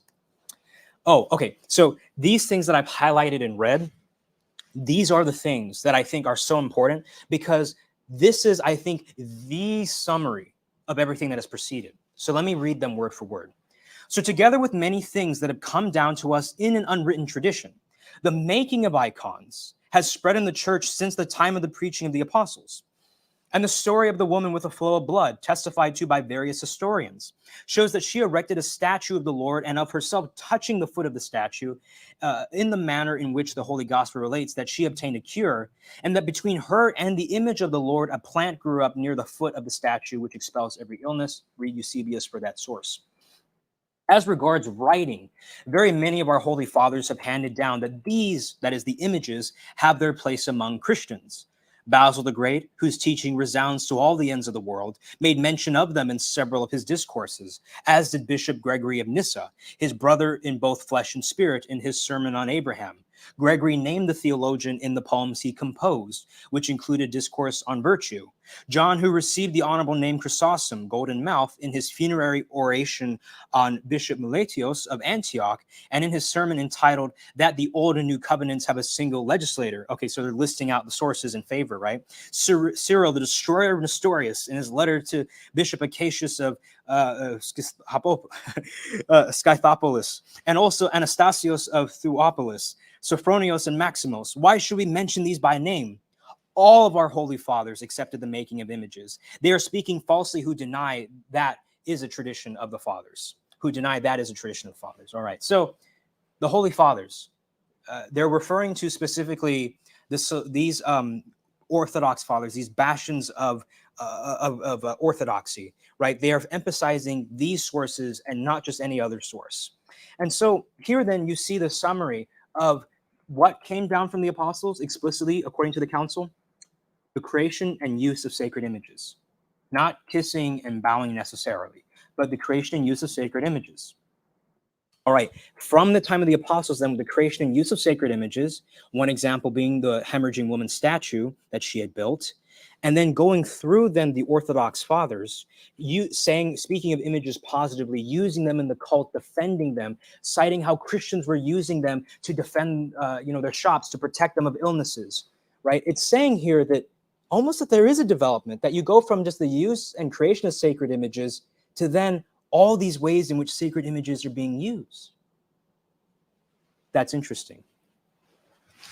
To go on, then, he says, yes, and indeed, it would not have been irrational if they had handed down, depiction in images, nor the reading of the gospel.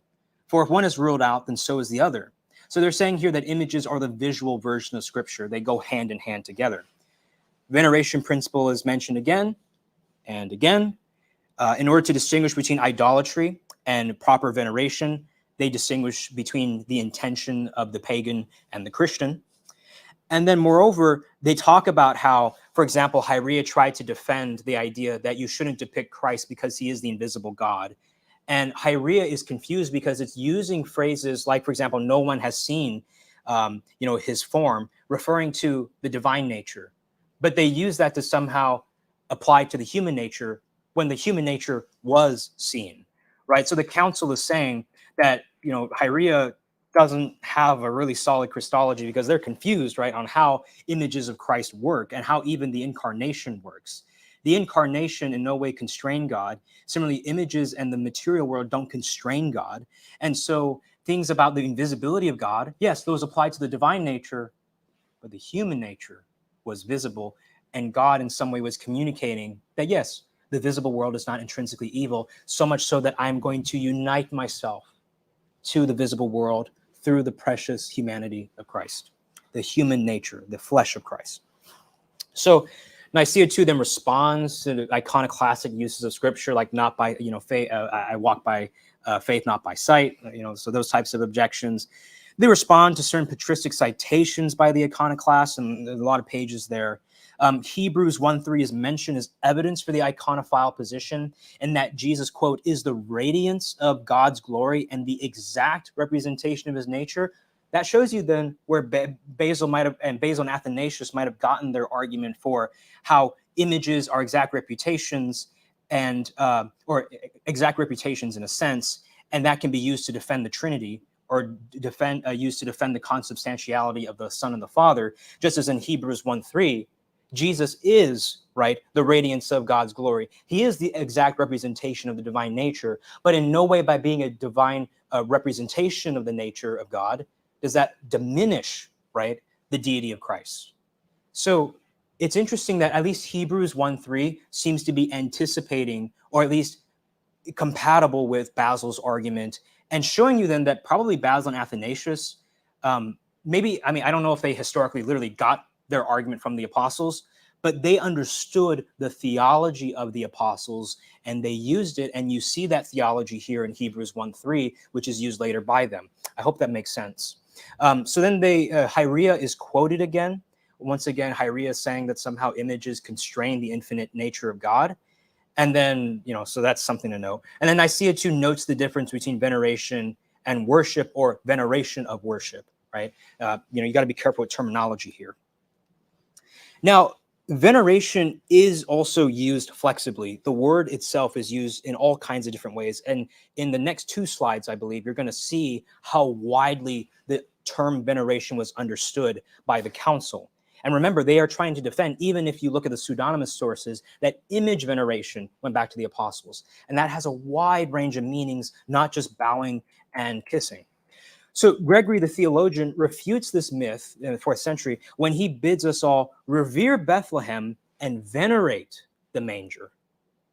Oh, venerate a material object that is somehow a symbol of the incarnation, a symbol of the coming of the Lord into the world, right?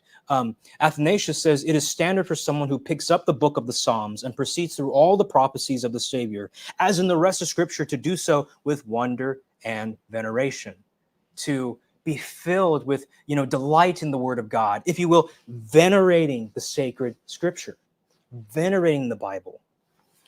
And the injunction to venerate relics is also mentioned once again. Notice a wide range of venerating acts. So then to debrief then this 6th session, the creation of images, the making of icons is referred to as coming from apostolic times. In what manner those images were venerated by the apostles is untouched. Moreover, veneration has a wide number of meanings. It appears to be this: any honorable action or thought towards an image that regards the image and venerating act as being spiritually nourishing. Let me read that again.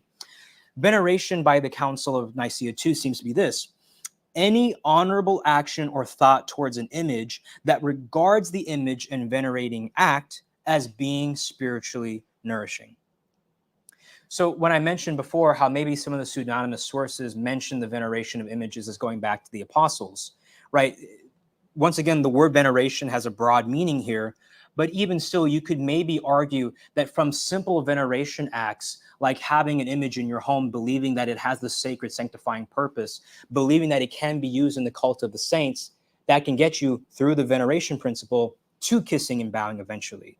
Right? There's a flexibility here in how the council is using these sources. And so I want to be careful to go off of the text of the council and not, as minimizing as much as possible, reading in something that it might not be necessarily saying. And as I've seen consistently throughout the readings of the council, throughout this pretty comprehensive survey of the Acts of Nicaea 2, they don't ever try to make the argument because the apostles bowed and kissed to images, so do we. That's not how Nicaea 2 defends kissing and bowing to images. And so that's important to keep in mind, because then that is going against how Gavin would expect the Nicaea 2 to argue, that there would be no development. So Nicaea 2 does not feel the need to defend the specific antiquity of kissing and bowing to images. It doesn't see a big leap, as I said before, from mundane veneration to extravagant kissing and bowing. In fact, Nicaea 2 would see the debate between me and Gavin as this: you both agree on image veneration. You just disagree on which venerating acts are permissible. Now, what do I mean by that? Well, Gavin talked about how images can have a valid purpose in commemorating and remembering a saint. You can even use images to help you think about maybe the crucifixion of Jesus. They have a beautiful aesthetic purpose of making a sacred space beautiful and feel sacred, right? Well, Nicaea too would say, that's what we're saying. That images can have the sacred and holy purpose. And that way, then they would say, you are venerating images, Gavin. But they would just say, oh, but you and Suan disagree on which venerating acts are permissible. That is fundamentally important because we need to understand Nicaea 2 on its terms. And now Gavin might say, okay, sure, we can understand Nicaea 2 on its terms, but I disagree with how it's using those terms. Sure, I'm going to get into how Gavin views and defines veneration in the presentation as well. As I said before, this is almost going to be near comprehensive. So once again, using my modus tollens argument, I think that we see that Nicaea 2 wasn't trying to argue that there was, let's say, no, in the sense that we kiss and bow to images because the apostles did, therefore we justify with a one-for-one correspondence. That's how we're defending our position. No, there seems to be a kind of nuance, almost a development that you see in the argument itself. And this is so important because, remember, as I said before, you need to read past the rhetoric and look at the substance.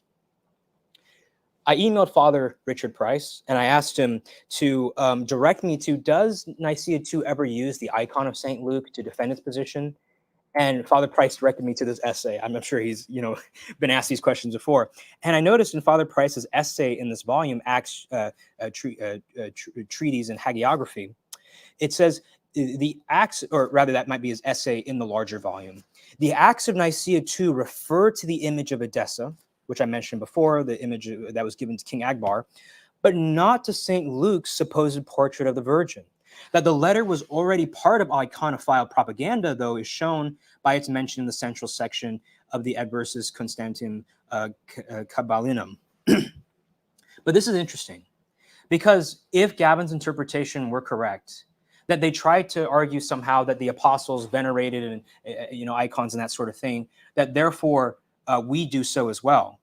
It's interesting that Nicaea 2 doesn't mention the icon of St. Luke, because that would be such a nice, clean refutation of the iconoclasts if you literally said Luke made and venerated an icon.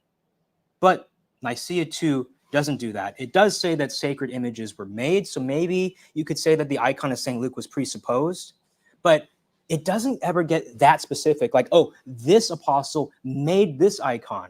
It's just that sacred images were there from the beginning of the church and had a wide variety of venerable purposes. So to go on from here, let's see here. I would say that this argument, or this sort of argument, seems to lend itself to the development interpretation. The council doesn't argue for an exact likeness between the council and the apostles. Rather, the emphasis seems to be a kind of unity as evidenced through the 4th and 5th century fathers. They keep the precise nature of apostolic icon veneration, as noted by multiple examples, but also the failure to admit, or not failure, the omission of St. Luke's icon, open and seem to emphasize a continuity in substance, in a broad sense. And I think it's precisely when you look past the rhetoric and the triumphalist sounding rhetoric and the anathemas, this is the faith of the apostles. When you look at what exactly are they saying is the faith of the apostles, when you look at the actual arguments themselves in the substance, you see Nicaea 2 is very careful about saying what the apostles exactly did. They're willing to say that sacred images came from the time of the apostles, that they were part of the cult of the saints, that over time you see that the church recognized all kinds of different purposes and powers and images, but that's the main thing. That almost sounds like a kind of development of a simple point of just acknowledging the sacredness of images, the possibility of the sacredness of images, and then all throughout the history of the church, the different uses and ways in which that sacredness was manifested. And so to use an analogy, sometimes when FBI agents and detectives go to a crime scene, what they can do is they can figure out, based on the clues that have been left behind, the kind of profile of the suspect in question. So, for example, FBI agents and detectives, they can use clues to figure out, does the suspect have a stutter? Does the suspect maybe, I don't know, have problems with their mother? They can figure out these types of things based on just simple imprints and marks that have been left behind. And similarly, I think Nicaea too is looking at what has been left behind by the apostles, manifested in the evidence of the 4th and 5th century Orthodox fathers who had grasped the theology of the apostles. And they are building then from those clues, what is the profile of the apostles? What in general can we tell that they probably taught and said and did and endorsed, such that we wouldn't see then a conflict between what the 4th and 5th century fathers are doing and saying and what the apostles themselves taught? So I think this is the way of reasoning at Nicaea too. It's almost building a profile, right? Almost an outline of, okay, we know what the apostles taught, and that general outline's enough to get you Nicaea too. And so even then, bowing and kissing, it wouldn't be defended with an exact argument that the apostles did the same thing. No, that's not how the profile argument works. Rather, what Nicaea 2 is saying is that given, let's say, this species, this kind of veneration, or let's say the veneration principle being already in effect, you can then increase and get to the kissing and bowing of images. And therefore, it is part of the valid tradition of image veneration. That's the argument of Nicaea 2. So what at minimum must historically be true? Because in the next section, I'm going to try and offer actually a historic reconstruction from Second Temple Judaism, the time of the apostles, and even the time of the Old Testament, to what we have at Nicaea 2. What at minimum did the apostles teach? So I think, one, the apostles, and I should specify that, if any of these are false, then you could falsify Nicaea 2. So I'm giving out falsification conditions for historically, if the apostles said or did this, Nicaea 2 would be done for. The first is that the apostles did not totally banish images using the second commandment or any other anti-idolatry biblical passages or any other reasons. If the apostles did that, Nicaea 2 is done for. I don't think any Protestant would argue that the apostles did that. Second, the apostles recognized that images can have holy purposes. And that seems to me to just be the basic fundamental seed idea of what a sacred image is, that an image can have a holy and sacred purpose. And because of that, you can include it in the cults. You can include that in the communal practice and veneration and worship of God and veneration of saints. The apostles, this is the key thing, venerated or allowed for the veneration of images in some manner, but not to an extent that would violate Nicaea 2. Now, these are key terms because, if the apostles literally had no knowledge of sacred images, or if the apostles, Nicaea 2 would fall apart if, let's say, like the early Christians and the apostles were unanimously against images, had no purpose or use for them, and then bam, all of a sudden images appeared later. And I think some scholars that Michael had mentioned, that Gavin had mentioned, did argue for something like this thesis. And even I think he quotes Father Price saying that even, a sober analysis of history would come to this conclusion. Well, if you define veneration that narrowly, then you could get there to that kind of conclusion. But if the apostles at least were aware that sacred images are a thing, a valid category, that they can be used in certain ways that are sanctifying, then that is a way in which you can get to Nicaea 2 and build up from there. But if images just appeared out of nowhere 200 years after the apostles, that would be a problem. Nicaea 2 is making some fundamental connection to the apostles. So let's look at the terms in some manner and not to an extent. So the apostles allowed for veneration of images in some manner, but not to an extent that would violate Nicaea 2. So veneration is not just kissing and bowing. There are a wide number of possibilities.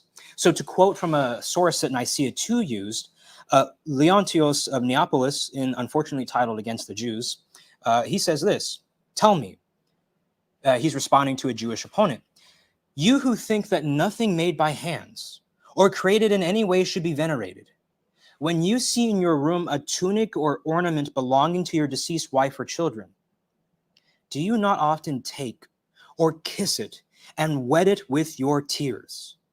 And you are not criticized for this, for you have not venerated the garments as God, but shown by a kiss your love for the one who used to wear it.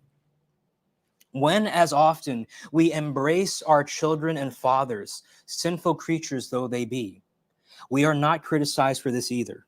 For we do not embrace them as gods, but we show our natural love for them by means of a kiss.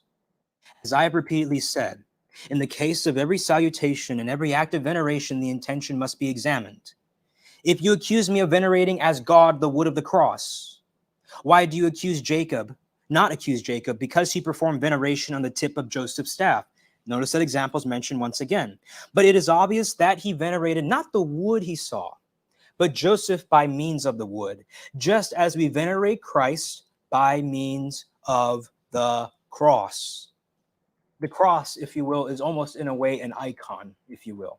It's a symbol of the passion of the Lord. And by remembering the cross, we bring to mind Christ. And I have in this image up here actually an example, because I noticed as I was studying the issue of icon veneration that it's so natural for us as human beings that even some Protestants might actually be doing a kind of icon veneration without recognizing this. This is an image of an elderly man whose wife has passed away, and he has this ritual of where he would go to their favorite diner and he would have an image of his wife there as if he were still dining with her. That image in a way stands in the place of his wife or brings to mind his wife. At the root of image veneration is something like this. It is so natural and within us that I think it can grow out from there and become part of the cult, become part of the liturgy, become part of the become part of the Christian church itself. Even, for example, I know people who will have images of, let's say, a deceased loved one, and they'll say bye to it before they go to work. Or maybe a father has an image of his deceased wife, and before he takes his kids to school, he says to his kids, "Say goodbye to mom." Notice that their icon veneration is within human nature. And I would ask the question, obviously, I don't think any pastor would stop a man from doing something like this, would stop someone from mourning and using an image to do so, even maybe pouring a cup for that image, or maybe even having that image there with them in a restaurant as they are dining and remembering that person, or even kissing that image to remember them. And so, once again, going from in some manner to not, or in some manner to not to an extent, and so that should be a correction on the slide there. Or actually, no, I just did that. Yeah, in some manner and not to an extent. The apostles, or actually, let's see here. Okay, not to an extent is going to be the next slide. Let's see here. Oh, so this is where I want to address directly Gavin's definition of veneration and what he thinks is the target and what he thinks is the cultic meaning of the cultic use of images. Gavin says in Best and Worst, his video at the 8:05 mark, cultic uses of images, that's the target, that's the issue here. That means bowing down, prostrating before, and or praying through the image to the prototype. That's what Gavin defines as veneration, as the cultic use of images, and that's what he's saying is a later development and therefore invalid. He wants to see that cultic use of images all the way from the beginning. What I want to say in response is that Gavin very narrowly defines what cultic use of images means, to just bowing, prostrating, praying through, and etc. I and Nicaea too would reject this narrow view of what cultic use means. And not only that, don't take my word for it, don't take Nicaea II's word for it. I just don't think it's a good definition of what it means to cultically use something. And as I mentioned before in my previous lecture, if you narrow a quality to something like that, something so narrow, you can make Gavin's position of thinking that images are okay in churches look like a rupture as well, because you at least don't get explicit mentions of or presuppositions from sources of churches, images being in churches until much later, or not much later, but later. And so what I'm saying here is that you could make something look like a rupture if you narrow what you're looking for, and then you see it come later when it was part of a chain of a development, right? So that's what I'm mentioning here. But to use an example of how the ancient Jews used images and other things in the cult of the veneration of saints, here's what William Horbury, in his paper, The Cult of Christ and the Cult of Saints, says. For the holy and righteous of ancient Judaism, the anniversary of death will also in some cases have been marked, with fasting and with eulogy, and sometimes with assembly at tombs. But a bit further range of public commemorative practices comes into view, connected with biblical reading, prayer, and festivals.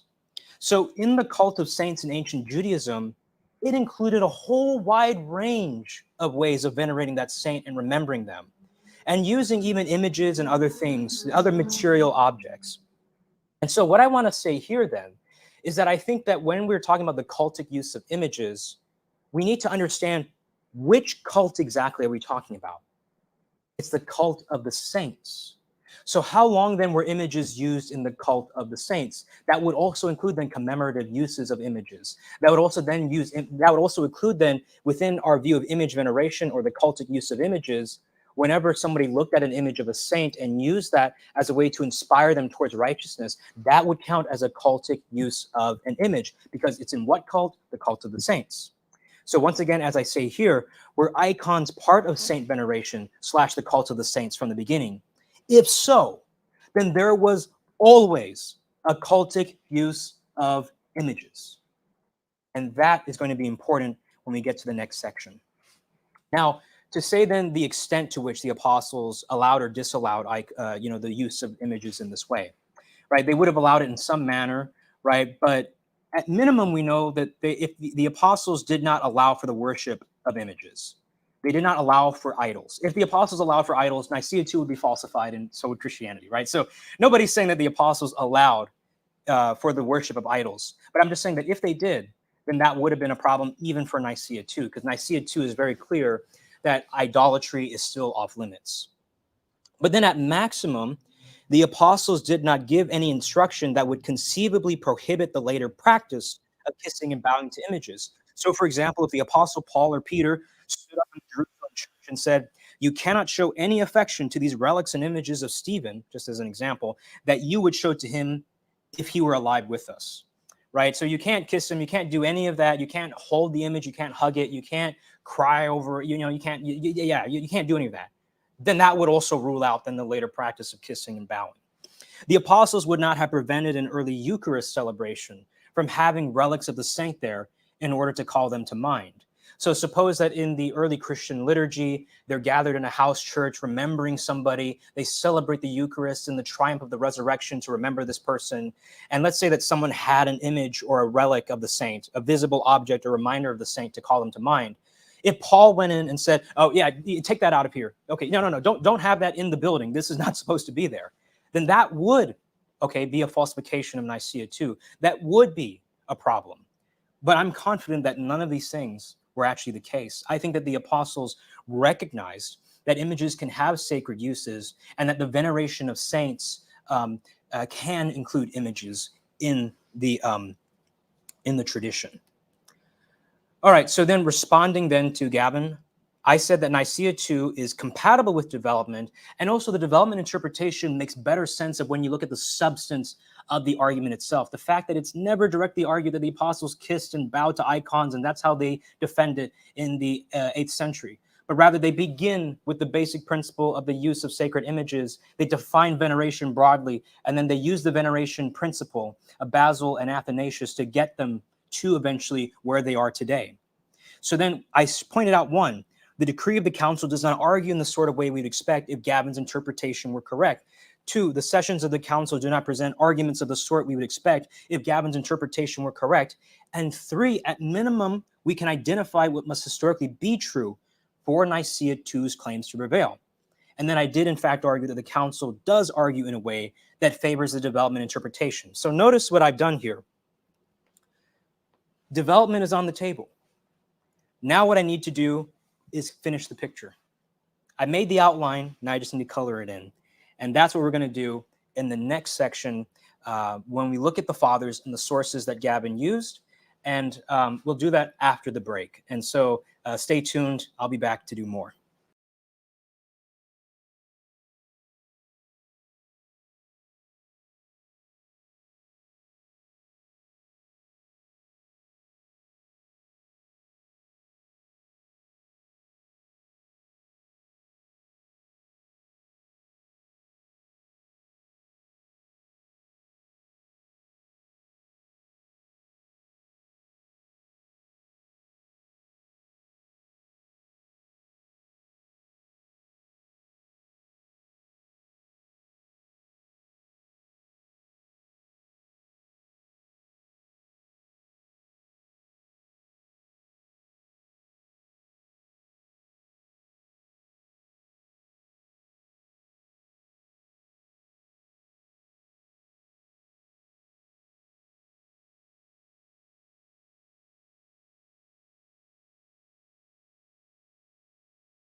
Hello, everybody. Welcome back to this presentation responding to Gavin Ortlund's objections to icon veneration. In the first part of the presentation, what I focused on was defending the possibility of development and even development being the best interpretation of how Nicaea II viewed the history of image veneration. We looked at, for example, the decree, the sessions, and then how Nicaea II used historical sources. And what we found was that it began with just acknowledging explicitly, directly, that what it received from the apostles was the ability to create and use sacred images, that images have this edifying function. And that from there, then using the historical sources, reading past the rhetoric and looking at the substance of what is really being said, we see that over time, the ways in which those sacred images were used expanded. And so that seems to be best compatible with a developmental interpretation. And so I offered all kinds of comments, but also I think the most important thing to keep in mind from that first section of the presentation was that the way that Gavin defined occultic use of an image, it's a very narrow conception. And I know that Gavin would like to see kissing and bowing from the very beginning to the end. But part of a developmental argument is that those things emerge, but they emerge from a valid principle that was always there.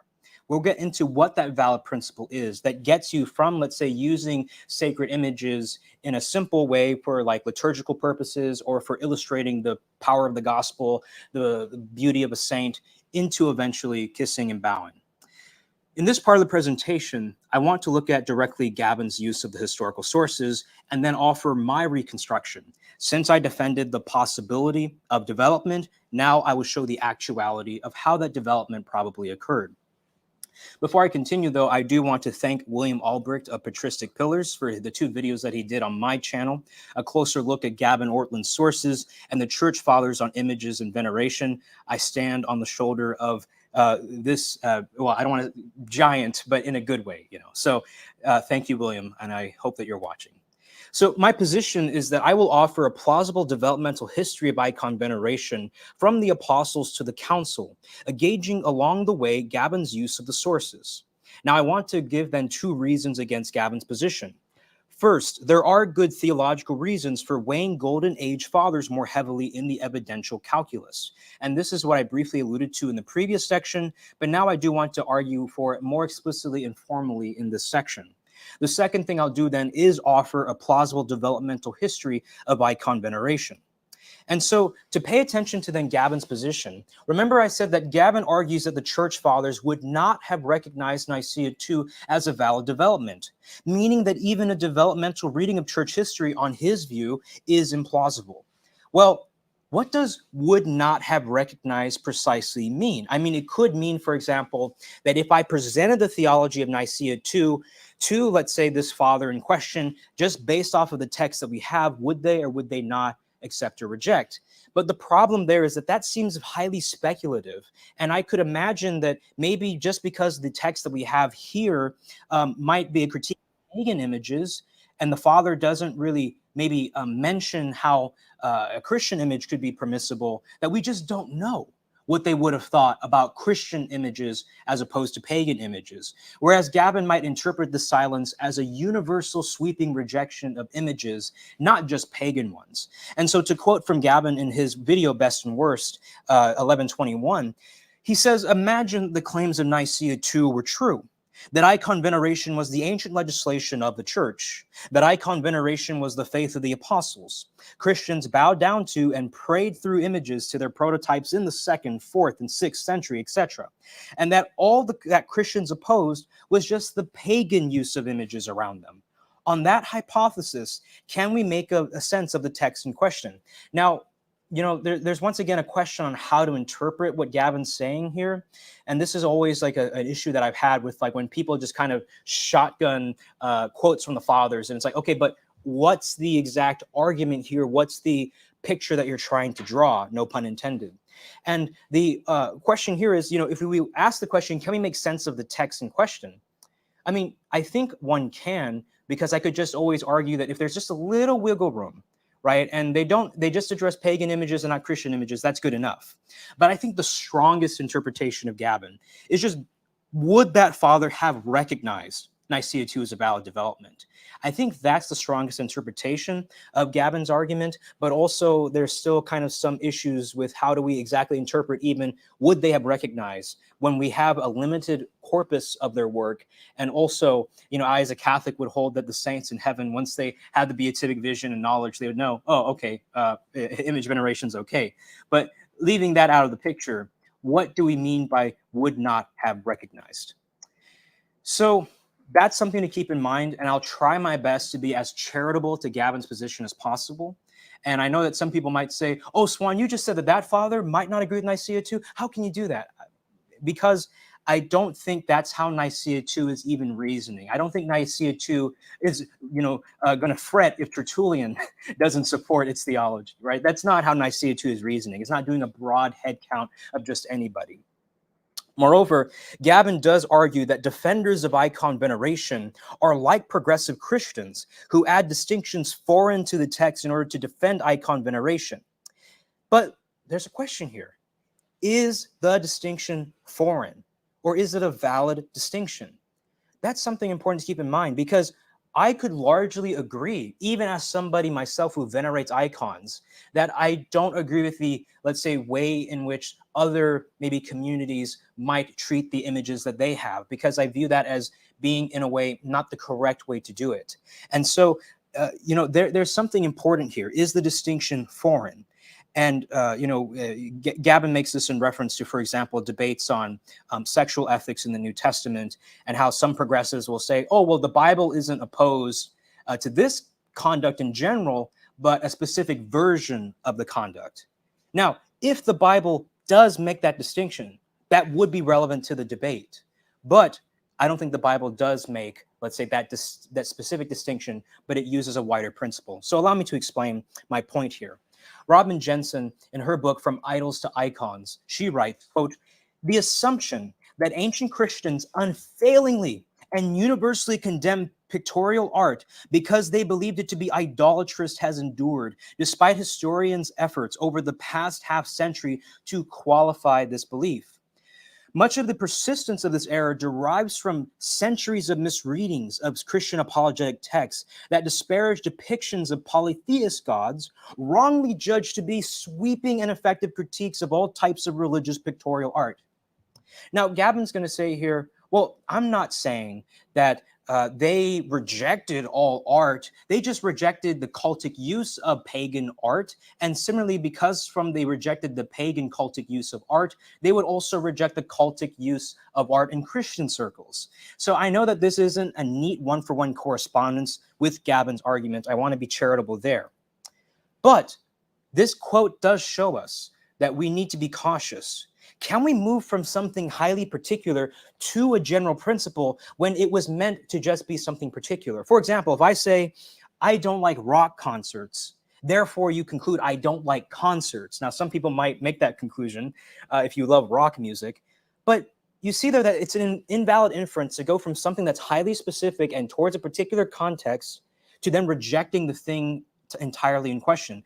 I don't like rock concerts. Therefore, oh, Suan doesn't like concerts in general. That's an invalid inference. Similarly, if a Christian says, yes, I'm opposed to the pagan cultic use of images, therefore I'm opposed to the cultic use of images. Well, that would also seemingly be an invalid inference. So we need to be careful. But at the same time, Gavin does have a valid point here.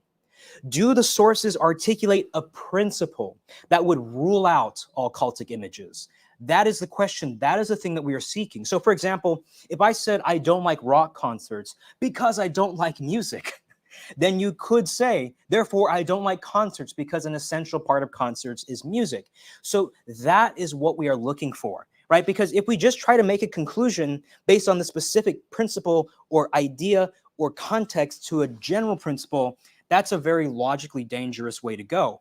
But if, let's say, the father in question rejects pagan cultic images based on a principle that would also apply to all cultic uses, then that would be a possible way then to get support for Gavin's argument here. Now, I do want to say, too, that regarding Gavin's progressive Christianity parody argument, I do think that Paul does make a kind of universal principle argument based on natural law, if we can call it that, in Romans chapter 1. So I do think then the progressive distinction would be foreign to the text of what Paul is saying. So notice that even in the example that Gavin used, I can use that example to also articulate, well, let's be careful here, because is the distinction foreign? Or is it possible that, the source in question is using a universal principle, because then that would also then make the distinction foreign, if that makes sense. In other words, if the source is making a universal principle that would also rule out cultic images, then you can take their specific argument against pagan cultic images to all cultic images in general. But the fundamental bridge that must be there is the universal principle. And so we can then ask the question, how many of Gavin's sources are actually then relevant to the debate? Because it's tempting for both sides to read their position into the text when there are ambiguities. So this is something eminently important to keep in mind. Because if, let's say, a text is talking about something highly specific and it would be unfair to generalize beyond that highly specific example, then I could simply say, well, I'm not going to say that therefore, they would have recognized Nicaea too. I'll just say, we don't know. Right? And so I don't want to read into the text where there are ambiguities. Let's work from what is clearly there. Okay, but before we do that, I want to look at one reason that Nicaea II has valid reasons for favoring 4th and 5th century fathers, the methodology of how Nicaea II is working. And remember, this is the period where Nicaea I happened and correct Christology triumphed. And Christ is the starting point of all orthodox theology, all orthodox theology. And so these fathers then would be incredibly important in order to see then if image veneration is a valid tradition that goes back to the apostles. If I could use an example, if we're debating some particular subject, we would want the experts in question. So for example, if I'm looking at Nicaea II, I would want to look at Father Price's commentary rather than, Joe Schmo down the street, right? It's important that the source in question is going to be very evidentially powerful. And so, for example, Gavin references certain sources who use arguments for, let's say, a kind of aniconism based on the invisibility of saints. The invisibility of God. So here's what Gavin says once again in his original video, he did have an original video before that, but the main presentation. In his video, Icon Veneration is clearly an accretion 2405. He says, quote, Octavius, that's the Christian in the dialogue. He's quoting from Minucius Felix's work. His response is basically to say to the pagan opponent, because God is invisible, just like Deuteronomy 4, like we'll talk about later, God is invisible. God is brighter than light. Therefore, we do not represent God in any way. John of Damascus will later argue that the incarnation somehow has changed something. But that was lost on all the ante-Nicene Christians. Nobody had this thought of, because of the incarnation, it's changed now. I remember the Catholic brothers pointed out, though, that there are times where, as the fathers, some of them were working on developing their Christology, they do kind of get a little bit dangerously close to some heresies. Now, maybe I shouldn't say fathers, but sources or Christian writers, right, throughout history. Some of them do get dangerously close and imprecise. But as stated before, the incarnation and the communication of idioms does change something. Jesus is the invisible God, and he is visible. The visible world is not intrinsically or always evil, lest we say that the word's humanity was evil. And so my point here then is that these fathers who are talking about then how God's invisible, therefore we don't depict images of the invisible God, well, yeah, that makes sense, because we're talking about the divine nature. But if we're talking about God, the Son, Jesus Christ, the incarnate second person of the Trinity, well, yes, we can depict the invisible God who made himself visible in the incarnation. And so notice here that these fathers who are arguing against depicting God because they argue that God is invisible, they are talking about the divine nature that is invisible. And Nicaea II consistently says the divine nature is invisible. But they add in the nuance that Jesus is God and he's visible. And that is incredibly important, because if you use arguments against the goodness of the visible world, against the goodness of matter, what do you do with the humanity of the Logos? So, Gavin's use of 2nd and 3rd century sources, especially of condemned figures like maybe Tertullian and Origen, would not be taken as heavily as his sources from the 4th and 5th century by the council. So using then kind of working from the text and the deep dive that I've done, imagining how Nicaea II would respond, I think Nicaea II would say, look, who had the correct theology? Whoever has the correct theology has the historical teaching of the apostles. That's what we care about. But somebody might say, Suan, that's circular. Using theology prior to history when the history is supposed to bear witness and bear out the theology. But there's a way in which it's not circular.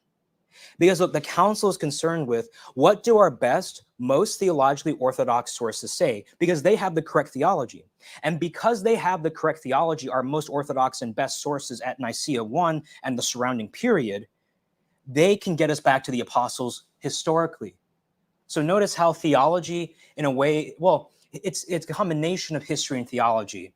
But they're saying historically, who were the orthodox theologians? Okay, historically, the orthodox theologians said this. So then from that theology, we can get back to the history of the apostles. Rather than, as I said before, just appealing to a broad head count to figure out what the apostles thought. Through the best sources, and not just anybody, you get back to the apostles. Now, is this a good historical methodology? Well, I would think so. If these fathers have grasped apostolic theology properly, then they are reliable indicators of what the apostles probably taught. To use an analogy, suppose that we are trying to figure out as historians the meaning of a particular text, right? And let's say we have a text that was written 10 years after the original source, or 100 years after the original source, incredibly early, 50 years, let's say. And this early source seems to be saying one thing. But let's say now we have a contemporary scholar, even let's say 500 years later, even let's say in our century, who has done this comprehensive research, who understands thoroughly maybe the writings of, I don't know, Lincoln, Mason, the founding fathers, something like that. And they really understand what this figure was saying. Then in that way, then even though that source is later, it would be of greater value to see what that source says in order to get back to what does the original source mean? What does the original source teach?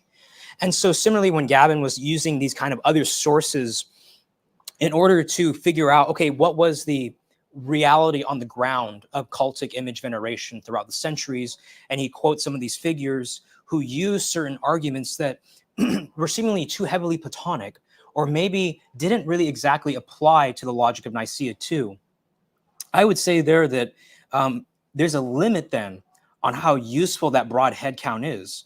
And that if, for example, let's say that, let's say that some source uses an argument like the visible world is bad, therefore images are bad. Well, we know because the apostles taught the incarnation that they wouldn't have made that argument. That doesn't fit with their theology. Therefore, we can discount that historical source as not going back to the apostles. Notice how the interplay between theology and history is working here. Okay, so what we shall do now is assess Gavin's sources, reconstruct the history of icon veneration, and then we'll look at constructing a more complete picture then of what happened on the ground. So I'm not going to try to defend each father as being a potential supporter of Nicaea II, because not even Nicaea II necessarily requires that, right? Maybe what Nicaea II would say is, yeah, maybe this father in the text doesn't indicate positively or negatively what they would believe about our position. But because our orthodox sources grasp the theology of the apostles, we can be confident that they got this tradition, and that tradition was always there of some kind of image veneration leading up to Basil, leading up to Athanasius, leading up to these sources. And so once again, the lack of, let's say, a father's explicit support of something like Nicaea II wouldn't be problematic, because Nicaea II is bridging that gap from the apostles to what these orthodox theologians are saying. And it's saying, well, because these orthodox theologians have the truth, somehow that goes back to the apostles, and that's our historical methodology, right? And, obviously there are ways in which you can make sense of that. Like, for example, Maybe not every father was dealing with the exact issues of Nicaea too. And so we wouldn't necessarily always need from between, let's say, Basil and the apostles, exact, explicit, let's say, I don't know, endorsements of Nicene II theology. Rather, if you can show simply that there is continuity here, that you can bridge that gap, then you can make sense of then getting from one point to the other. So looking at then Irenaeus, Tertullian, Clement of Alexandria, Felix, Origen, the Council of Elvira, Lactantius, Arnobius, Eusebius, Epiphanius, Augustine, and Gregory the Great, I'll assess to what extent one father might have or would have endorsed the theology of Nicaea II based on the writings that we have on the table. So Gavin makes a reference in his original or main video, I should say, on Irenaeus kind of talking about how there's this kind of Gentile holdover in this particular Gnostic group. And here's what Gavin was referencing. He doesn't put it up on the screen, and that's okay. I was able to find what the source was that Gavin was referencing, and Gavin was referencing a real source. So Irenaeus writes, others of them employ outward marks, that is, these Gnostic and heretical groups, branding their disciples inside the lobe of the right ear. For among these also arose Marcellina, who came to Rome under the episcopate of Anicetus, and holding these doctrines, she led multitudes astray. They styled themselves Gnostics. They also possess images, some of them painted and others formed from different kinds of material. While they maintain that a likeness of Christ was made by Pilate at that time when Jesus lived among them, they crown these images and set them up along with the images of the philosophers of the world. That is to say, with the images of Pythagoras and Plato and Aristotle and the rest. They have also other modes of honoring these images after the same manner of the Gentiles. So one problem with this text, and I'm not trying to just be splitting hairs here, but I'm trying my best to say my honest thoughts. I don't really know what Irenaeus thought of images in general based on this text, right? And I think that's a valid kind of thing to say as a kind of critical scholar. Irenaeus, for example, could simply be describing the practices of a group that he disagrees with. So, for example, I could say the Hindus, leading people astray with their doctrines, burn candles and incense to their sacred images. And you could say, well, there we go. So Suan opposes burning candles and incense too. Well, no, I don't. Rather, what I'm pointing out is there's this group that I disagree with, and I'm just describing, hey, they have these certain practices. But that doesn't necessarily mean then that I disagree with those practices. Or, I mean, I don't think Irenaeus would have thought that the image of made by Pilate would have been valid. But he's just describing, right, some of their claims. For example, Protestants really gravitate to Paul. Especially N.T. Wright and other New Testament scholars have talked about how on the issue of justification, it seems almost like we have oversaturated, at least Protestants have oversaturated in their tradition, only referencing like things like Romans or placing Paul front and center, when it's like, well, no, Jesus had some things to say about salvation and justification too, right? Well, look, Protestants really gravitate to Paul, and so did Marcion. There's a commonality there. Therefore, Protestantism is false. That's a bad argument. Similarly, somebody might say, well, look, based on this text that Irenaeus has here, look, iconodules like image veneration, and so did some Gnostics. Having something in common with a heretical group does not necessarily mean that that common thing is bad. For example, Protestants gravitate to Paul in a different way than Marcion. So Marcion, remember, in the 2nd century, constructed his own canon of scripture, and he cut out the Old Testament and kept, I think, the Gospel of Luke and the writings of Paul. But Protestants don't gravitate to Paul in that way, right? They don't gravitate to Paul like Marcion, so it's not a fair comparison. Similarly, iconodules venerate icons in a different way than Gnostics, in that, for example, I wouldn't hold up the Blessed Mother of Jesus Christ, of John the Forerunner, with images of Aristotle, Molech, and others. I wouldn't do that, right? Because I would want to keep the cult of the saint in the image, around the image, if you will, pristine. And so there is a sense then in which this isn't really a neat one-for-one comparison. But I will admit that this text looks somewhat awkward for the iconodule position. I mean, because Irenaeus is saying, look, there's this heretical group and it's doing these things. And I'm going to admit, yeah, these things really do sound like what later groups in orthodoxy would do, right? But there's this question here on, one, can we really infer anything about Irenaeus's general position on images? For example, if I presented my arguments from the first lecture or from the presentation to Irenaeus and defended Nicaea II, might Irenaeus have been convinced? My point simply here is that, look, I'll say it's a toss-up. It's a 50-50. We don't know based on this text alone. And I think that's a fair position to take here, right? Because simply having things in common with a group wouldn't necessarily then mean that Irenaeus would say, oh, well, because later Christians do this, that's bad. Especially when early Christians recognized that maybe they did have certain things in common with pagan groups, but the Christians were doing it better, right? And you'll see that throughout the presentation. So let's keep on going then. Tertullian on idolatry, he says, but when the devil introduced into the world artificers of statues and of images, and of every kind of likenesses, that former rude business of human disaster attained from idols, both a name and a development. Thenceforth, every art which in any way produces an idol instantly becomes a fount of idolatry. So Robin Jensen, in her book From Idols to Icons, she writes, quote, despite all this fulmination against idolatry, Tertullian does not appear to regard most pictorial or figurative religious artworks as idolatry per se. Okay, sure, that's true.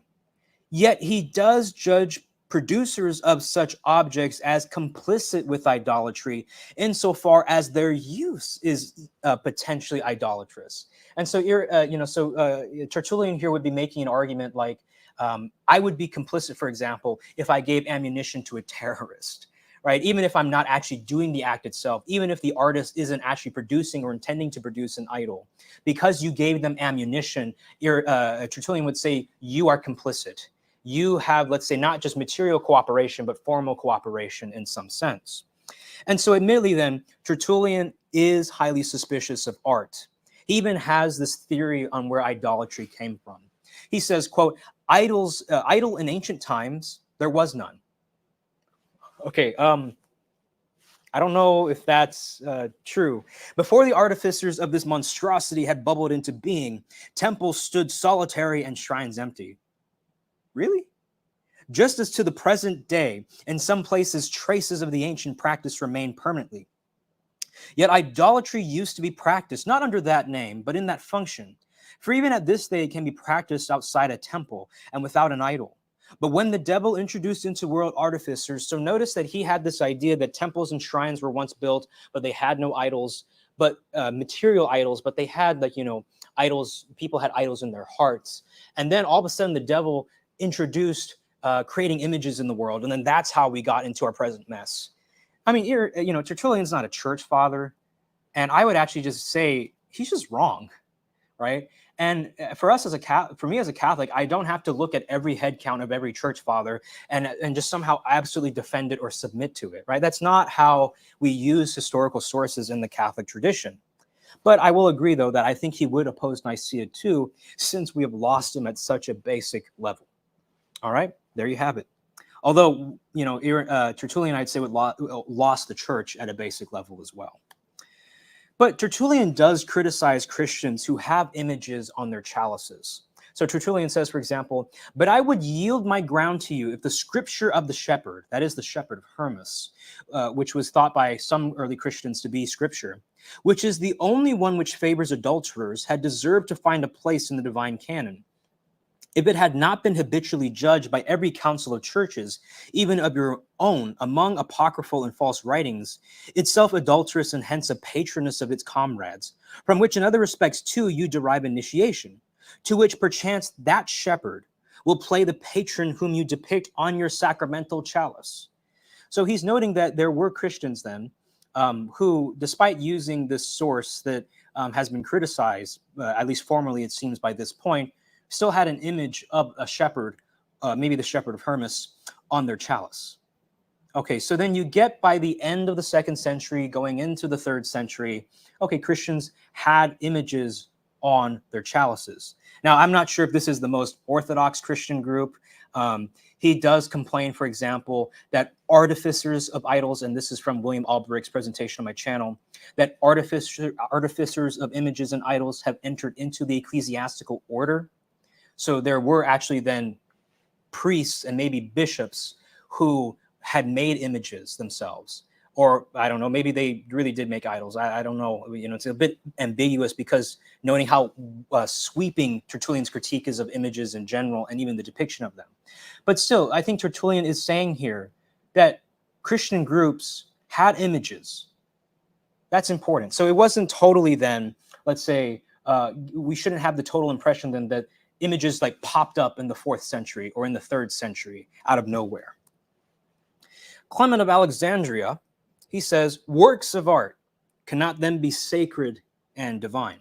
And Gavin includes just this part here. So let's look at the full context. Clement says, for is it not the case that rightly and truly we do not circumscribe in any place that which cannot be circumscribed, nor do we shut up in temples made with hands that which contains all things? What contains all things? What is beyond circumscription? What is beyond limits? What work of builders and stone cutters and mechanical art can be holy?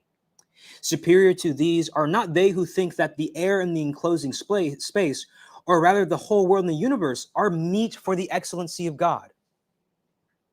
What's the thing that cannot be contained in temples, that cannot be circumscribed to any place, that cannot be, let's say, matched? It's the excellency of God.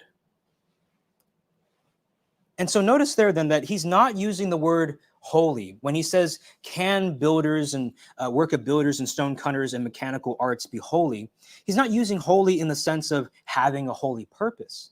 He's saying that what can be holy made by human hands that matches the excellency of the holiness of God?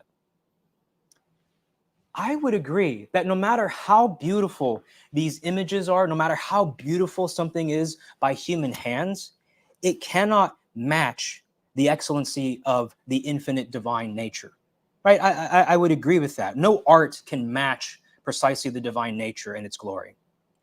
And so it seems then to kind of disposition the whole argument that Gavin is making here. And indeed, just by quoting that small sliver, so much of the context is then cut out.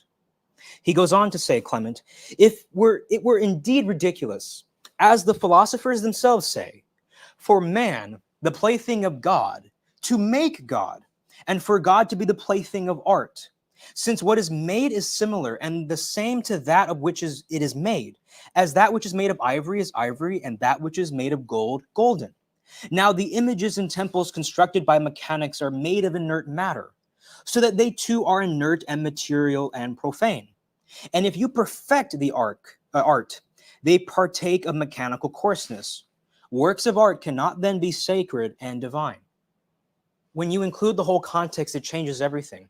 Because when he's referring to the idea of can images or can works of art be sacred and divine, he's talking about the sacredness of God, the divinity of the divine nature.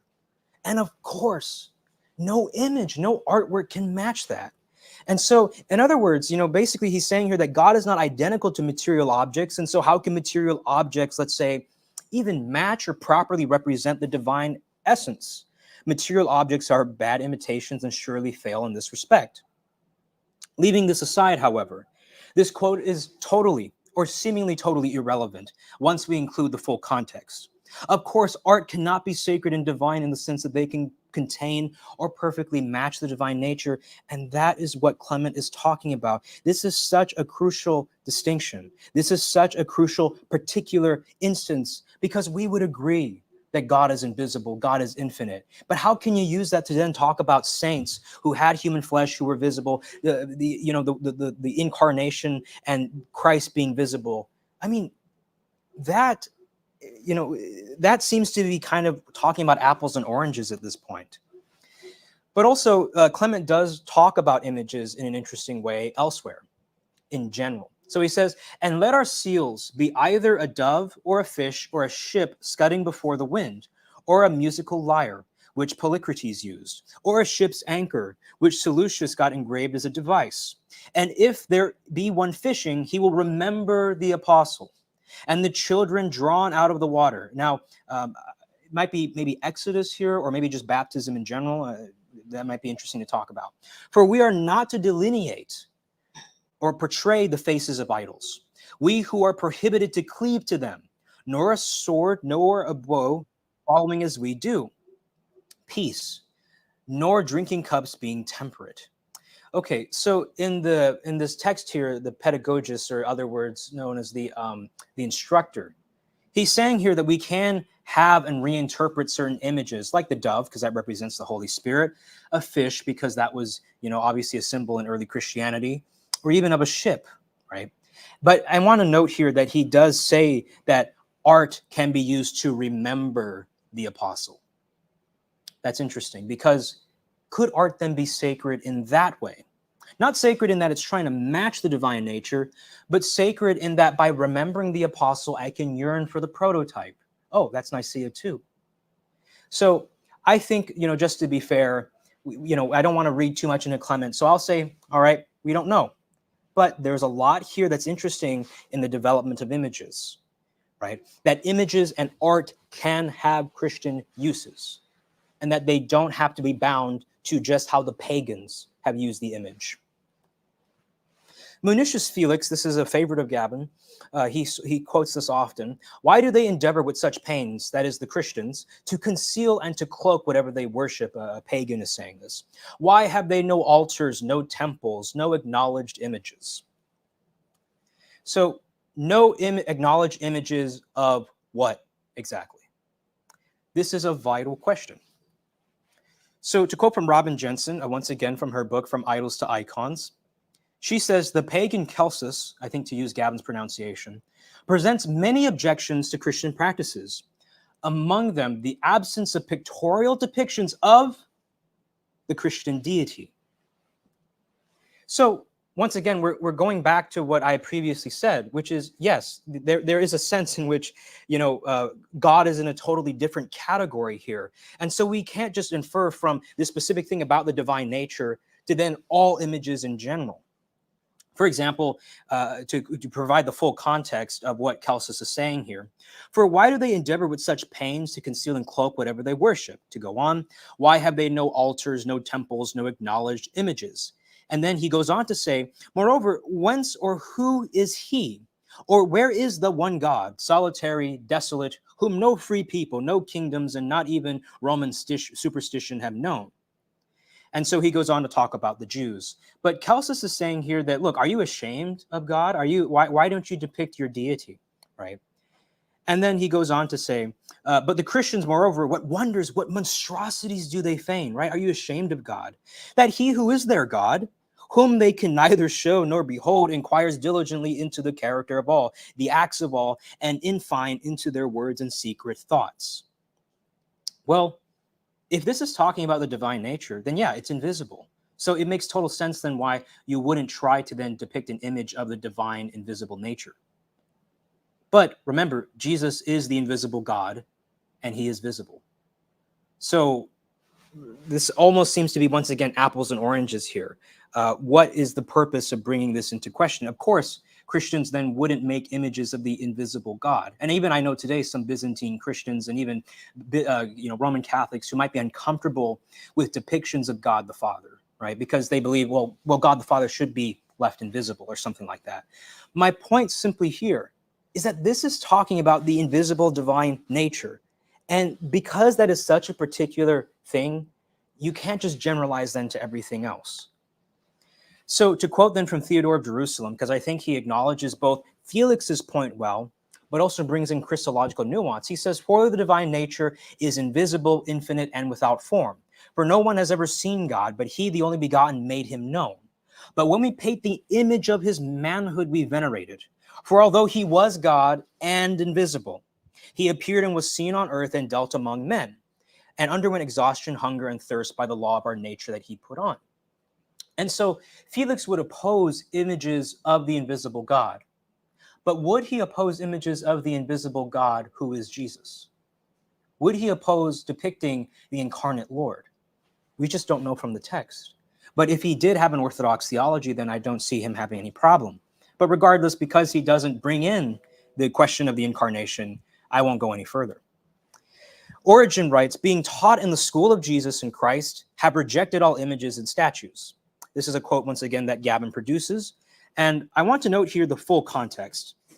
It says here in chapter 41 of Origen's writing, but whether Orpheus, Parmenides, and Empedocles, or even Homer himself, and Hesiod, and the persons whom he means by inspired poets, let anyone show how those who follow their guidance walk in a better way. So he's challenging, right? Like if you think you have, these people you follow are better, right, than the way of Christ, or lead a more excellent life, than those who being taught in the school of Jesus Christ, who have rejected all images, shrines, and we'll get to that, and statues, and even all Jewish superstition, that they may look upward through the word of God to the one God, who is the Father of the Word. In other words, he's saying here that, look, this pagan practice of following these particular philosophers and people of the world, does it really lead to a more excellent life? And when he references images, William Albrecht made this point to me, and I think it's so crucial. It's in the presentation, a closer look at Gavin Ortlund's sources, the 12002 mark. So the word that is translated, for example, as statues, and I have the Greek on the side there on the upper right, Greek, it's agalma, which is rightly translated as statue. But when you look at the Greek of contracelsum, and you look at the word hydruma, which usually means shrine or institution or establishment, here it's translated as image. Now, that would be maybe one possible way that you could view the passage, right? But looking at Liddell Scott on the right side there, it does note that the main kind of emphasis or way in which this is used, even the origin of the word itself, it means to establish, to found something. And so then in the noun form, it's an establishment or a foundation, a temple or a shrine. In other words, it's not images in that universal broad sense. It is images in a very specific sense. I even consulted the Brill Dictionary of Ancient Greek, see page 966. Now, it can refer to a kind of sacred effigy or image in that way, but always in a cultic context. It could also mean a temple. The overwhelming sense, however, is that it is some kind of established structure. In other words, the broad word images is somewhat misleading, and we'll keep this in mind when we look at other quotes here. So, for example, you could look at this quote and say, having rejected all effigies and shrines, or effigies/shrines or statues, those who have been taught in the school of Jesus Christ have rejected all effigies, shrines, and statues. Well, that's more specific. That's not just a broad, let's say, image thing. That's something in particular. To use the example once again that I gave of, like, for example, the rock concert, right? You don't want to say because maybe I don't like rock concerts, that therefore I don't like all concerts, right? And so maybe even the word here, like if you try to translate my sentence, I oppose rock concerts, to just I oppose concerts. The problem is that that qualifier there is missing. And by using the word concert, yes, I do oppose a kind of concert, but concert's so broad that it sounds like a sweeping universal statement. And so here I think that this is such an important piece of detail that needs to be brought in. And so once again, like, who knows if he would oppose Nicaea II when he's talking about pagan statues, shrines, and effigies. Especially because the main Christian argument during this time against these kinds of effigies and altars and temples was that they believed that actually demons, even Tertullian mentions this, that demons, and Nicaea II mentions this, demons are involved. But if we have an image directed towards a saint who is surely not a demon, doesn't that change things? Doesn't that set a different light and context that's important? So anyway, continuing, Origen says, it is in consideration of these and many other such commands that Christians not only avoid temples, altars, and images, but are ready to suffer death when it is necessary, rather than debase any such impiety, the conception which they have of the Most High God. But once again, as we saw here, right, images is not the best word here, because it should refer to maybe something more specific. So to go to the quote here, as then this act of self-restraint, to provide the full context, which in appearance is one and the same. So he's pointing out how, there are people who, don't, let's say, participate in the pagan cults, just like Christians and Jews don't, right? So, but he's saying, but according to the principles and motives which lead to it, they're different. So in the same way, with those who cannot allow in the worship of the divine being, that is the one true God, altars or temples or images. And looking at the Greek there, okay, the first thing is translated properly as altars. When we look at temples, okay, that makes sense there, given the, when we look into the Liddell Scott and other ancient Greek dictionaries. But remember, we have here agalma, but a different form. Agalmasi, I believe, is the variation. Remember, in the previous slide, we just said agalma was translated as statue in this one place. Now it's translated here as images. That's interesting. And I would actually say here that I don't think this is the best translation of the passage anyway, because although agalmasi can mean images in general, and Liddell Scott does list that in definition A sub point 5, it does usually refer to statues, including of gods in particular. Look at A and 3 in Liddell Scott. And I would defend A3 here rather than A5. Why? Because it's referring to a particular cult. And so this particular cult of pagan worship, it makes sense that you would go with A3 rather than A5. That makes just better sense in the context of what's going on here. It's not images in general, but when you include temples and shrines, and altars, that's a very particular thing referring to a pagan cult. And so what images are being depicted? Of gods. And then he does go on to talk about how some people are afraid of degrading the worship of God, if they have, let's say, altars and images, reducing it to the worship of material things. But, Nicaea 2 wouldn't say that we worship, or like Hyria was saying, that we drag down somehow the divine nature or God into the material art. That's not what's going on there. And then he does mention how the problem with these pagan effigies is that demons choose certain forms and places. But what about the saints? What if the saints are interceding for us and we can use images to venerate them and ask for their intercession? Are they in the same category as demons? Well, here Clement doesn't talk about saint veneration, but that's a relevant question that we need to distinguish between, because you can't then just say with specifically something with demons that you could then sweepingly apply that to saints as well.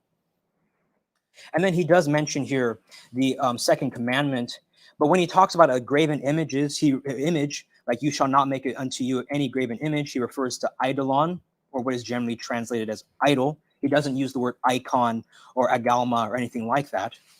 And then he says in the bottom, it is in consideration of these and many other such commands that they, that is the Christians, not only avoid temples, altars, and here it's translated as images, but as I said, it should be statues of gods, but are ready to suffer when it is necessary, rather than debase any such impiety, the conception which they have of the Most High God. Once again, when you include even the proper Greek and you see how this word image is being misleadingly used so broad, and this is not Gavin's fault, absolutely not. But the translators, maybe having good intentions, when it's applied to this debate, it starts to get a little bit too flexible. And so we would need greater precision. And so once again, I would defend A3 over A5 in this context. The canon 36 of Elvira. Pictures are not to be placed in churches so that they do not become objects of worship and adoration. I think William Albrecht has effectively shown that canon 36 of Elvira is inadmissible as evidence. For example, look at, on my channel, a closer look at Gavin Ortlund's sources by William Albrecht at 133.15. What he points out among the scholars on the Council of Elvira, and this is well known among those who have been in the apologetics game. I think even James White said there's nothing new under the sun when this argument was brought up. Albrecht demonstrated that there's intense and seemingly unresolved controversy among scholars concerning whether any canons after the first 10 or so are authentic. That's important because it's an unresolved issue among scholars. And I'd also like to point out too that William interviewed a scholar from Spain who actually, I believe, wrote a book or his dissertation on the Council of Elvira.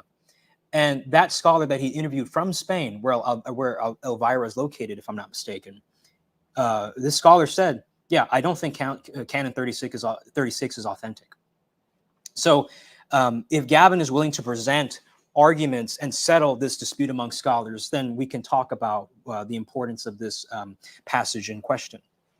Moving on then to Lactantius in the Divine Institutes, quote, wherefore it is undoubted that there is no religion wherever there is an image, For if religion consists of divine things, and there is nothing divine except in heavenly things, it follows that images are without religion, because there can be nothing heavenly in that which is made from the earth.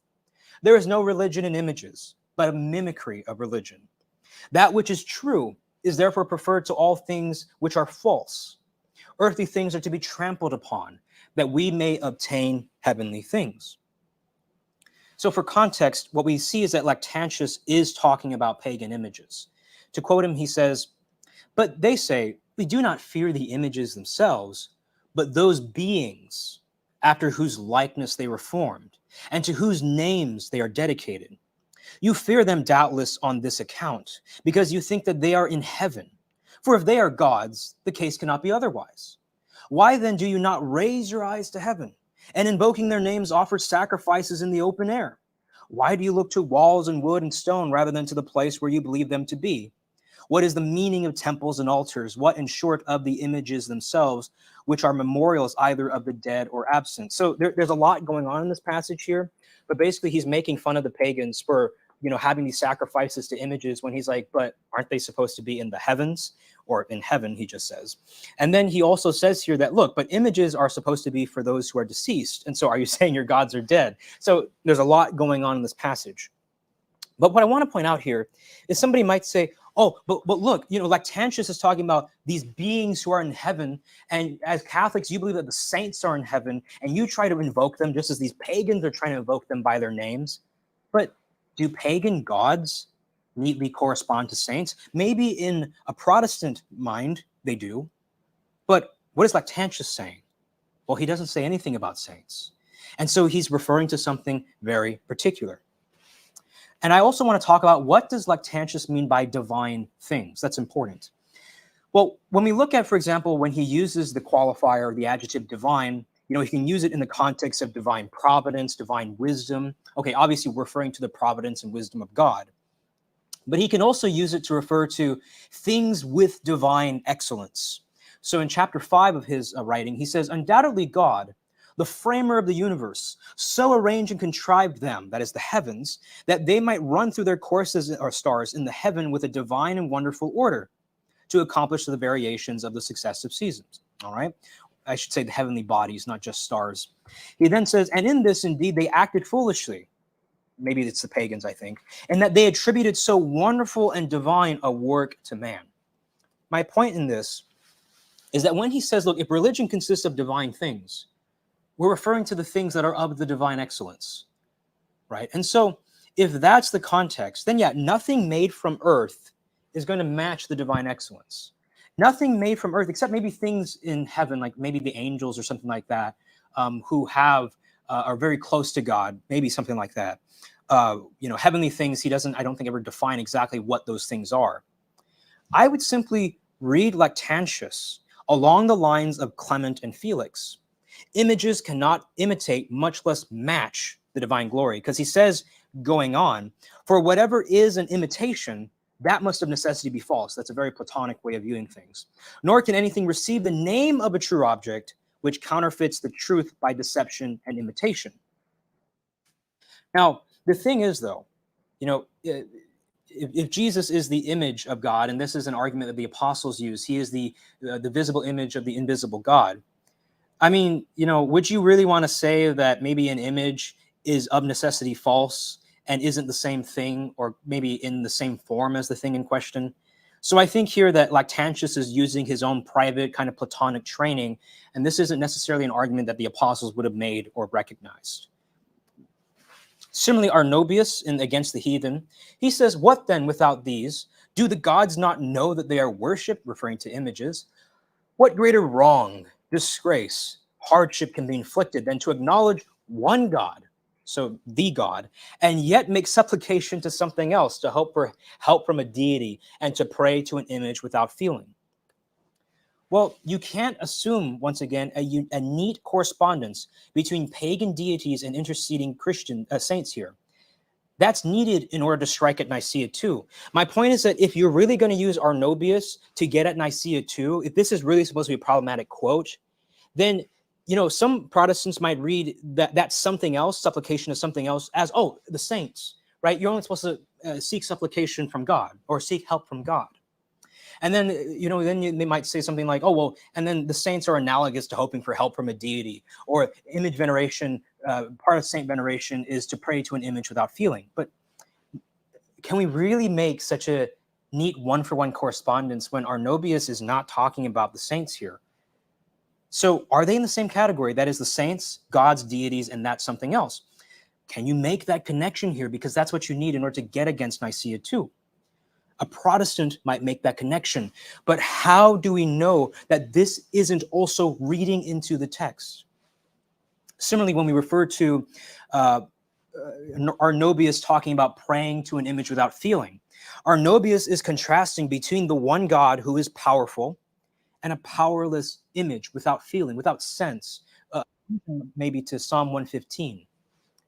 Now, I do defend the veneration of saints, as I mentioned before at the beginning of the lecture on the channel Holy Smokes. But anyway, Arnobius's opponent says at 617 that they don't worship images as the gods themselves, but that the gods dwell in the images. Okay, so notice that this is even further away from what Catholics believe about image veneration. We don't believe that the saints dwell in the images.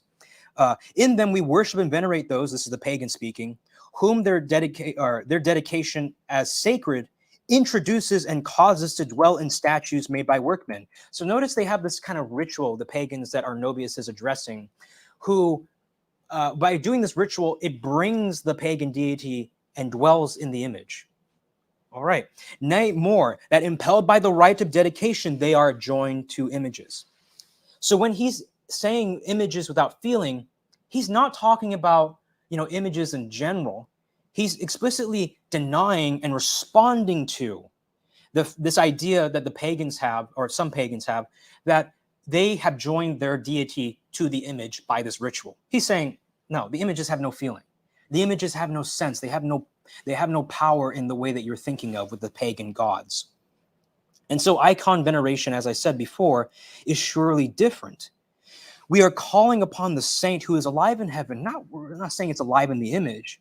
The image is a stable center of focus for us, bringing the eyes of the mind, as Nicaea 2 says, to the saint. Let's look at then now Eusebius. Can it be that you have forgotten that passage in which God lays down, and this is responding to Constantia, who had asked for an image of Jesus, that no likeness should be made either of what is in heaven or what is in the earth beneath?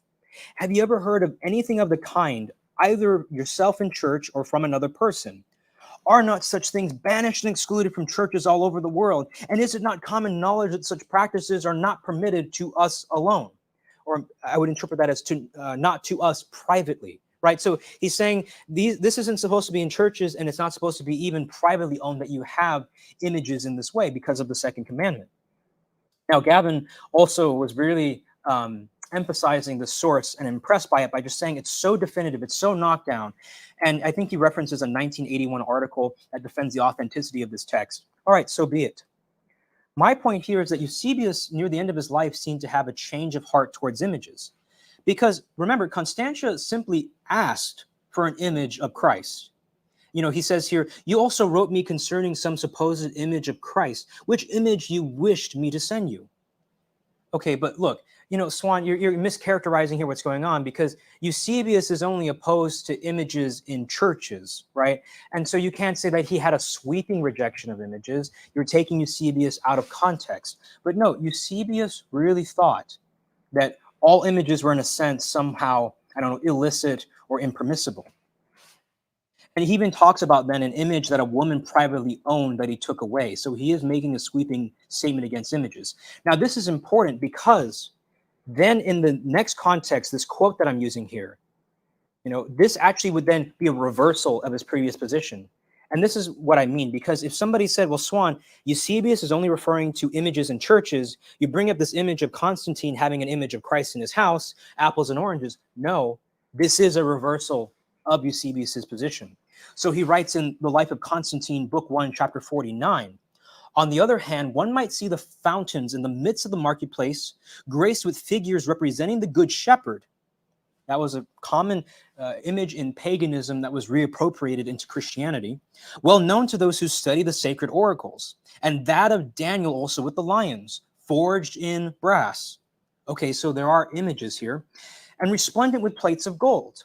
Indeed, so large a measure of divine love possessed the emperor's soul, that in the principal apartment of the imperial palace itself, on a vast tablet displayed in the center of its gold-covered paneled ceiling, he caused the symbol of our Lord's or Savior's passion to be fixed, composed of a variety of precious stones richly inwrought with gold. This symbol he seemed to have intended to be, as it were, the safeguard of the empire itself. Okay, so this isn't just for aesthetic reasons. Constantine had images. This isn't just for mere commemorative purposes. Constantine, if I'm not mistaken, the emperor who's referred to here, is using it almost as a way of protecting the entire empire. That would be a way of venerating an image, of using it as a way to protect the entire empire itself. And so I want to also mention here, though, that, Eusebius isn't referring to this as merely descriptive, because someone might try to use my reasoning with Irenaeus against me here and say, well, Eusebius is just mentioning the practice. He's not endorsing it. Look what he says in the highlighted portion. So large a measure of divine love possessed the emperor's soul. Could divine love inspire idolatry? Could divine love move Constantine to do something that would be, bad? Well, surely not. So when Eusebius uses divine love here, he actually seems to have changed his mind about the fact that images, even privately owned, can be used and used to protect, right? And so on and so forth. I mean, I remember Gavin, once again, to reference him, said that Eusebius is second to none in his knowledge of church history. He is the father of church history. And so here's what, in Gavin's words, the father of church history is saying, that he changed his mind on images and acknowledged that the emperor was moved by divine love, fixed a symbol of the Savior's passion, which was decorated richly, and treated it as the safeguard of the empire itself. But the other thing I want to point out, too, is just simply, was Eusebius making a historical claim? Because he was saying, for example, are not such things banished? It seems like one could read Eusebius as making a sweeping historical claim that somewhere in the distant past or recent past, Christians had made a decree on a universal level against the permissibility of images in churches. But one problem is that Eusebius's claim, if that's true, would be historically false, and demonstrably so. For example, the Dura Europos church in 240s AD had images in them, just like its neighbor, the Dura Europos synagogue. You had all kinds of images in churches in the 240s AD, at least in this specific example. And so when Eusebius says, aren't such things banned, I think what he's saying is more akin to when we say, doesn't everybody know? It's a rhetorical point. It's a rhetorical question. Are not such things banned? He's saying, that's how it should be. This is common sense, not common knowledge necessarily. And so I don't think it's a historical claim that a decision was ever universally made. And even if he is intending that, it's demonstrably false. Going now to Epiphanius, and I won't read the whole quote just yet, but Epiphanius here is saying that basically he saw Christians having an image hung up in the church. It was a curtain. And he says, I don't remember if it was either of Christ or of one of the saints, but he tears it down, right? And he's, furious about this. And then he says that this is contrary to the teaching of the scriptures, that such an image of a man should be hung up, and he tore it asunder. And he said that this, should be used instead for the poor. And then he goes on to say that, let's see here. He gives instructions about how, let's see here. He says, reader, that you will afterwards give instructions or directions, that curtains of the other sort, opposed as they are to our religion, shall not be hung up in any church of Christ. Right? Okay. So he's opposing this image that was being hung up, and he's saying it shouldn't be in churches. What is going on here with Epiphanius? Well, William Albrecht made the excellent point of looking into the original language of what's going on here. And he mentioned the Journal of Theological Studies. And I think this point is just, it changes everything. So quoting from Charles Murray, a woman scholar in the field, she wrote an article in the Journal of Theological Studies called Art in the Early Church. And she compared the Greek and the Latin texts of what Epiphanius is saying here. And she noted that many scholars who hold that Epiphanius was criticizing images or iconophobic, they're referring to the Latin text. Now, is this relevant? Well, let me quote it real quick. However, so far as I know, the Greek and Latin texts have never been compared in order to see what Epiphanius actually wrote. And we know originally he wrote in Greek. And usual, and usual interpretation is correct. Something. Okay, that might have been a typo. The scholarly tradition with which this paper is concerned has always based its interpretation only on the Latin text of St. Jerome. And this appears to be the basic mistake which has led to misinterpretation. In her essay, she provides the Greek text, and then she explains, the fact which emerges plainly here is that while the Latin speaks of an image as of Christ or some saint, identifying, although not very clearly, apparently a Christian image, the Greek makes quite clear what it was. It was an idol in the shape of a man. And furthermore, it was only alleged to represent Christ or one of the saints by the bystanders, not by Epiphanius. This too is missing in the Latin. In other words, what seems to have been on the curtain was not a Christian figure at all, and was recognized as such by Epiphanius. It would have been quite consistent with known Christian practice for the Christian community of this church to have bought what they regarded as a beautiful curtain for their church, regardless of the design. And even in the history of the church, pagan images were attempts were made to reappropriate them into Christian uses. But to use an analogy, suppose that someone had an image of Odin in their church. And, Odin has a beard, Jesus has a beard. Oh yeah, it's Jesus. I don't know if I'd be comfortable with that. And then I can understand more clearly than what Epiphanius was getting at. And so let's look at his quote again. I came to a villa called Anablotha, and as I was passing, saw a lamp burning there. Asking what place it was and learning it to be a church, I went in to pray and found there a curtain hanging on the doors of the said church, dyed and embroidered. It bore the image of an idol. I do not rightly remember, but actually that would have been the bystander and the later interpolation in Latin. So he doesn't say that. It bore an image of an idol. Seeing this and being loth that an image of an idol should be hung up in Christ's church contrary to the teaching of the scriptures, I tore it asunder and advised the custodians of the place to use it as a winding sheet for some poor person. That changes everything in the context then. That an idol, a pagan image, was being brought into a church, and that Epiphanius was concerned about this practice. Let's go now to Augustine. But it will be said, we also have very many instruments and vessels made of materials and metal of this description for the purpose of celebrating the sacraments. So he's addressing in his exhortation on Psalm 115, a pagan who is saying, oh, but you have images as well, and you have golden vessels. So keep going. Augustine says, which being consecrated by these ministrations are called holy. Notice that Augustine here has no problem calling these things holy, in honor of him who is thus worshipped for our salvation. And what indeed are these very instruments or vessels but the work of men's hands? But have they mouth and yet speak not? Have they eyes and see not? Do we pray unto them because through them we pray unto God? This is the chief cause of this insane profanity, that the figure resembling the living person, which induces men to worship it, hath more influence in the minds of these miserable persons than the evident fact that it is not living, so that it ought to be despised by the living. When we look at the full context, I'm not going to read everything here, but you can pause the video later if you believe appropriate.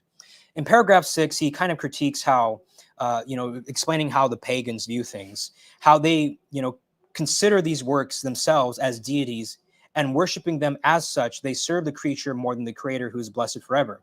Now, it should be noted, however, that the pagans here are saying that they don't worship the images as the deities themselves, but they simply worship the one who is represented. All right. So you might say, oh, Suan, well, there goes the Catholic case, because that sounds like the Catholic position. Well, are pagan deities and saints in the same position? You can't infer that simply from the text. So you can't make that connection neatly. And that's what you need in order to hit Nicaea too.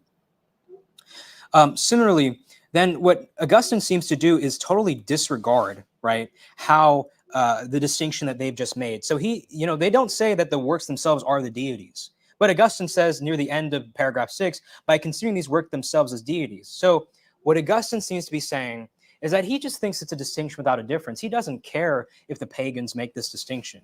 He's saying that it's all misdirected and illegitimate. It's not towards the one who is the creator. So based on the next paragraph, Augustine seems to say to the pagans that it's insane to treat as living something that is not actually living. Now remember, this is in the context of a particular conception of a thing that is living, specifically how the pagans understood maybe the images and their relationship to the deities in question. But one could ask, because Augustine does enthusiastically endorse the power of relics, do relics count as being treated as living? Because we want to make sure that we're interpreting Augustine within his full corpus and in a proper light. And so if Augustine would probably say, oh, no, I would put relics in a different category, even if we do venerate them, even if we do ask for the saint's intercession through the relic, as if the relic has the power to transfer healing power, which is the power of a person used by God, Augustine might say, but relics are different. Well, if that's the case, then I think it's possible to get Augustine on the side of Nicaea too. But to continue on, I think this quote is very powerful because, he does go from the pagan cult to the Christian cult. So it's not just totally reserved to the pagan cult. So let's see then what he says here. And we have read this quote previously. Okay. So once again, notice that Augustine says that certain vessels can be called holy. Augustine uses a series of rhetorical questions to point out that these man-made vessels do not have powers like a person. It is not a living thing. And so it's ridiculous that the pagans would treat it as a living thing when it's not. And so once again, when Augustine says these things should be despised by the living, well, I mean, and in that context, he's referring to maybe pagan images, but also he's referring to chalices and things like that, vestments. When he says they should be despised by the living, I mean, Augustine just said, though, that these vessels and instruments are holy. So, to avoid a contradiction, you need to qualify a bit of what Augustine's saying here. But then he does go on to say that the result that ensues is that described in the next verse. They that make them are like them, so are all such as put their trust in them. But remember, Nicaea too emphasized that we don't place our salvation and trust in images. Okay, bear that in mind. Let them therefore see with open eyes and worship with shut and dead understandings, idols that neither see nor live. I would not say that this beautiful icon of the Lord Jesus Christ is seeing and living, right? That's not what's going on here. But who it represents, the one Lord, God, the invisible God, he is living and he sees and he knows all things.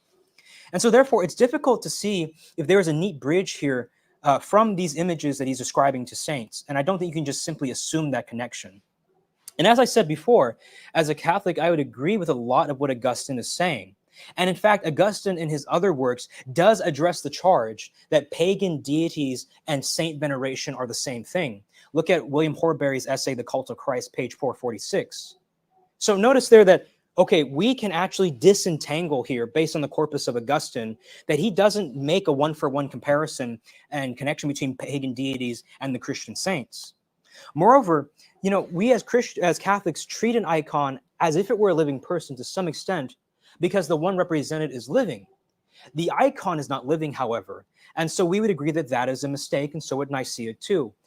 In fact, I remember the Catholic brothers had talked about how there was a movement of some Catholics who were misguided because they had held, this procession of the statue of the Blessed Mother, and they were treating it as if it were the real presence of Mary in the statue. And it's like, no, okay, that's not what's going on there, right? And so even Catholics, we would recognize here that we're not in the same boat with the pagans. In other words, I could see Augustine being convinced by Nicaea too, based on his other works, particularly the veneration argument. If you want to see Augustine basically articulate the Catholic position on the distinction between veneration and worship, I think one of the clearest texts for that is Contra Faustum. Look into that. All right, now to Pope Gregory, which I believe is the last of the 12 sources that Augustine mentioned, or excuse me, that Gavin mentioned. I'm sure Gavin would love to be compared to Augustine, so that was meant out of love, Gavin. Gregory says, "It has come to our ears that your fraternity, seeing certain adorers of images, broken through down these same images in churches. And we commend you indeed for your zeal against anything made with hands being an object of adoration. But we signified to you that you ought not to have broken these images. For pictorial representation is made use of in churches for this reason, that such as are ignorant of letters may at least read by looking at the walls what they cannot read in books. So notice that up to this point, we've seen some people say that, okay, images shouldn't be in churches. By Gregory's day, images are in churches, and they have a relevant function in the cult to help people understand the gospel, to help people understand the text of the Bible if they can't read. So it does have, as Gavin says, a didactic teaching purpose. So he says, your fraternity, therefore, should have both preserved the images and prohibited the people from adoration of them, to the end that both those who are ignorant of letters might wherewith to gather knowledge of the history, and that the people might by no means sin by adoration of a pictorial representation.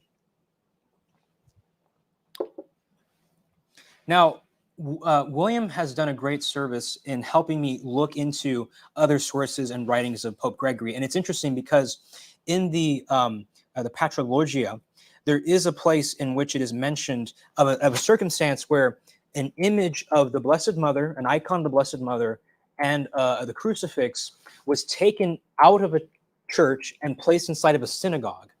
And Pope Gregory, being concerned, of kind of, people attacking the Jews, of wanting to protect and watch out for the Jewish brothers and sisters, he says this: if you show what was done displeases you, we, considering the intent of your will in these actions, and even more so your judgment, we exhort you that having removed them with fitting veneration, the image and the cross, you should restore what has been so violently taken away.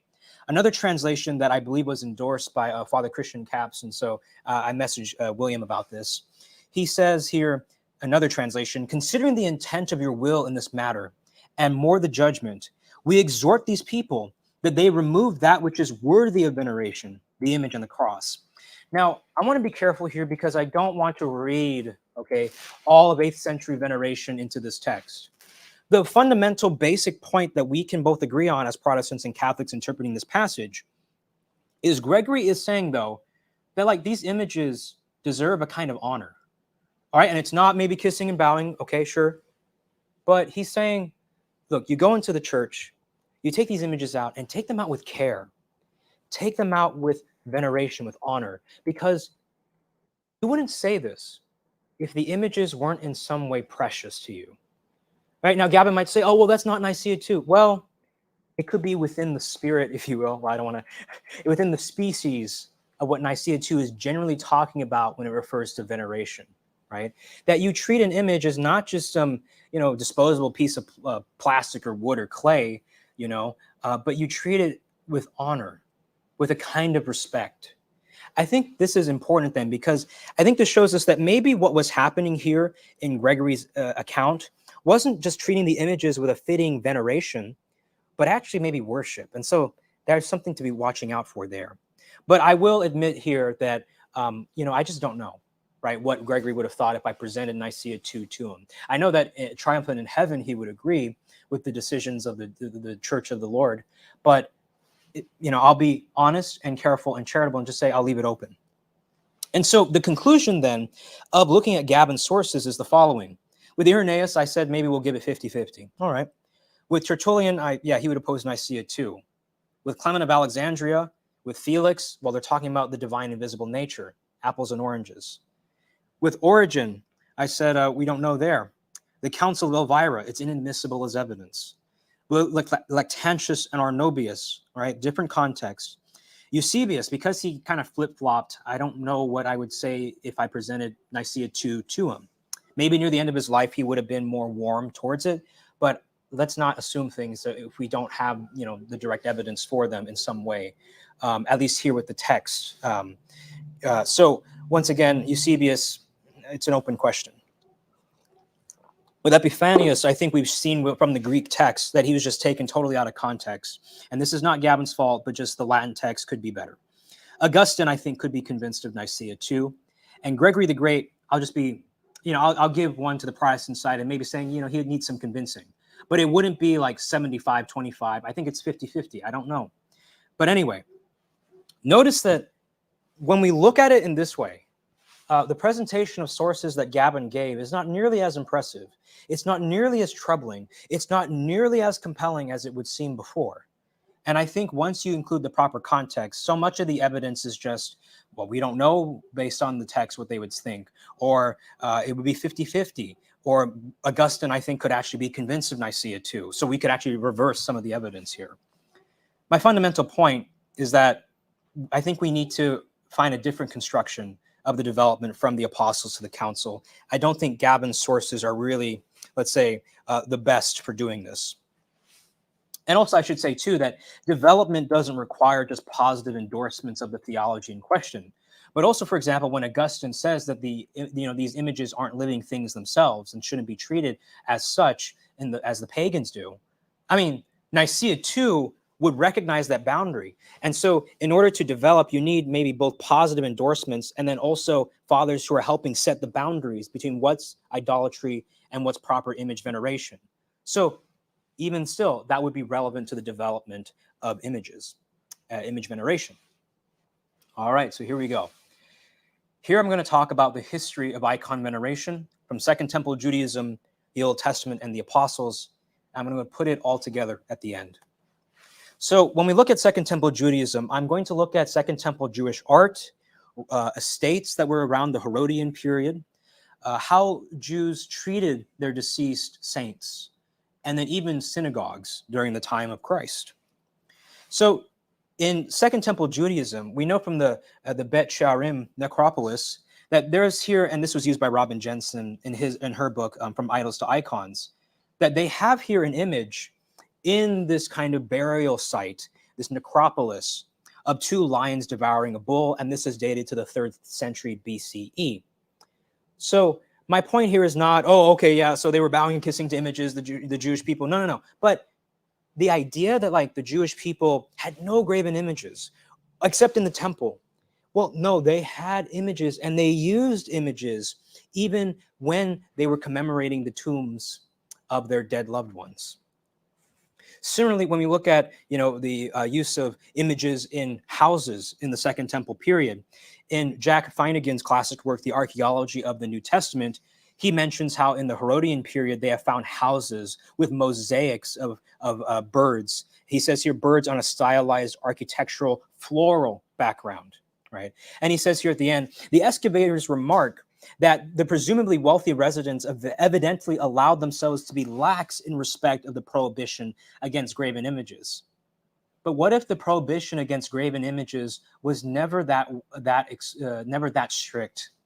What if there was some context here that the Jews of this period were properly picking up on so that they could have images, and they could even have graven images that weren't eidolons, weren't idols themselves? All right. Moving on then, we see in Matthew 23:29-30, Jesus says of the Pharisees the following: "Woe to you, scribes and Pharisees, hypocrites, for you build the tombs for the prophets and decorate the monuments of the righteous. And you say, if we had been living in the days of our fathers, we would not have been partners with them in shedding the blood of the prophets." Notice what Jesus just said here. In Second Temple Judaism, in the time of Jesus, of the Pharisees, they built tombs for prophets and they decorated the monuments of the righteous.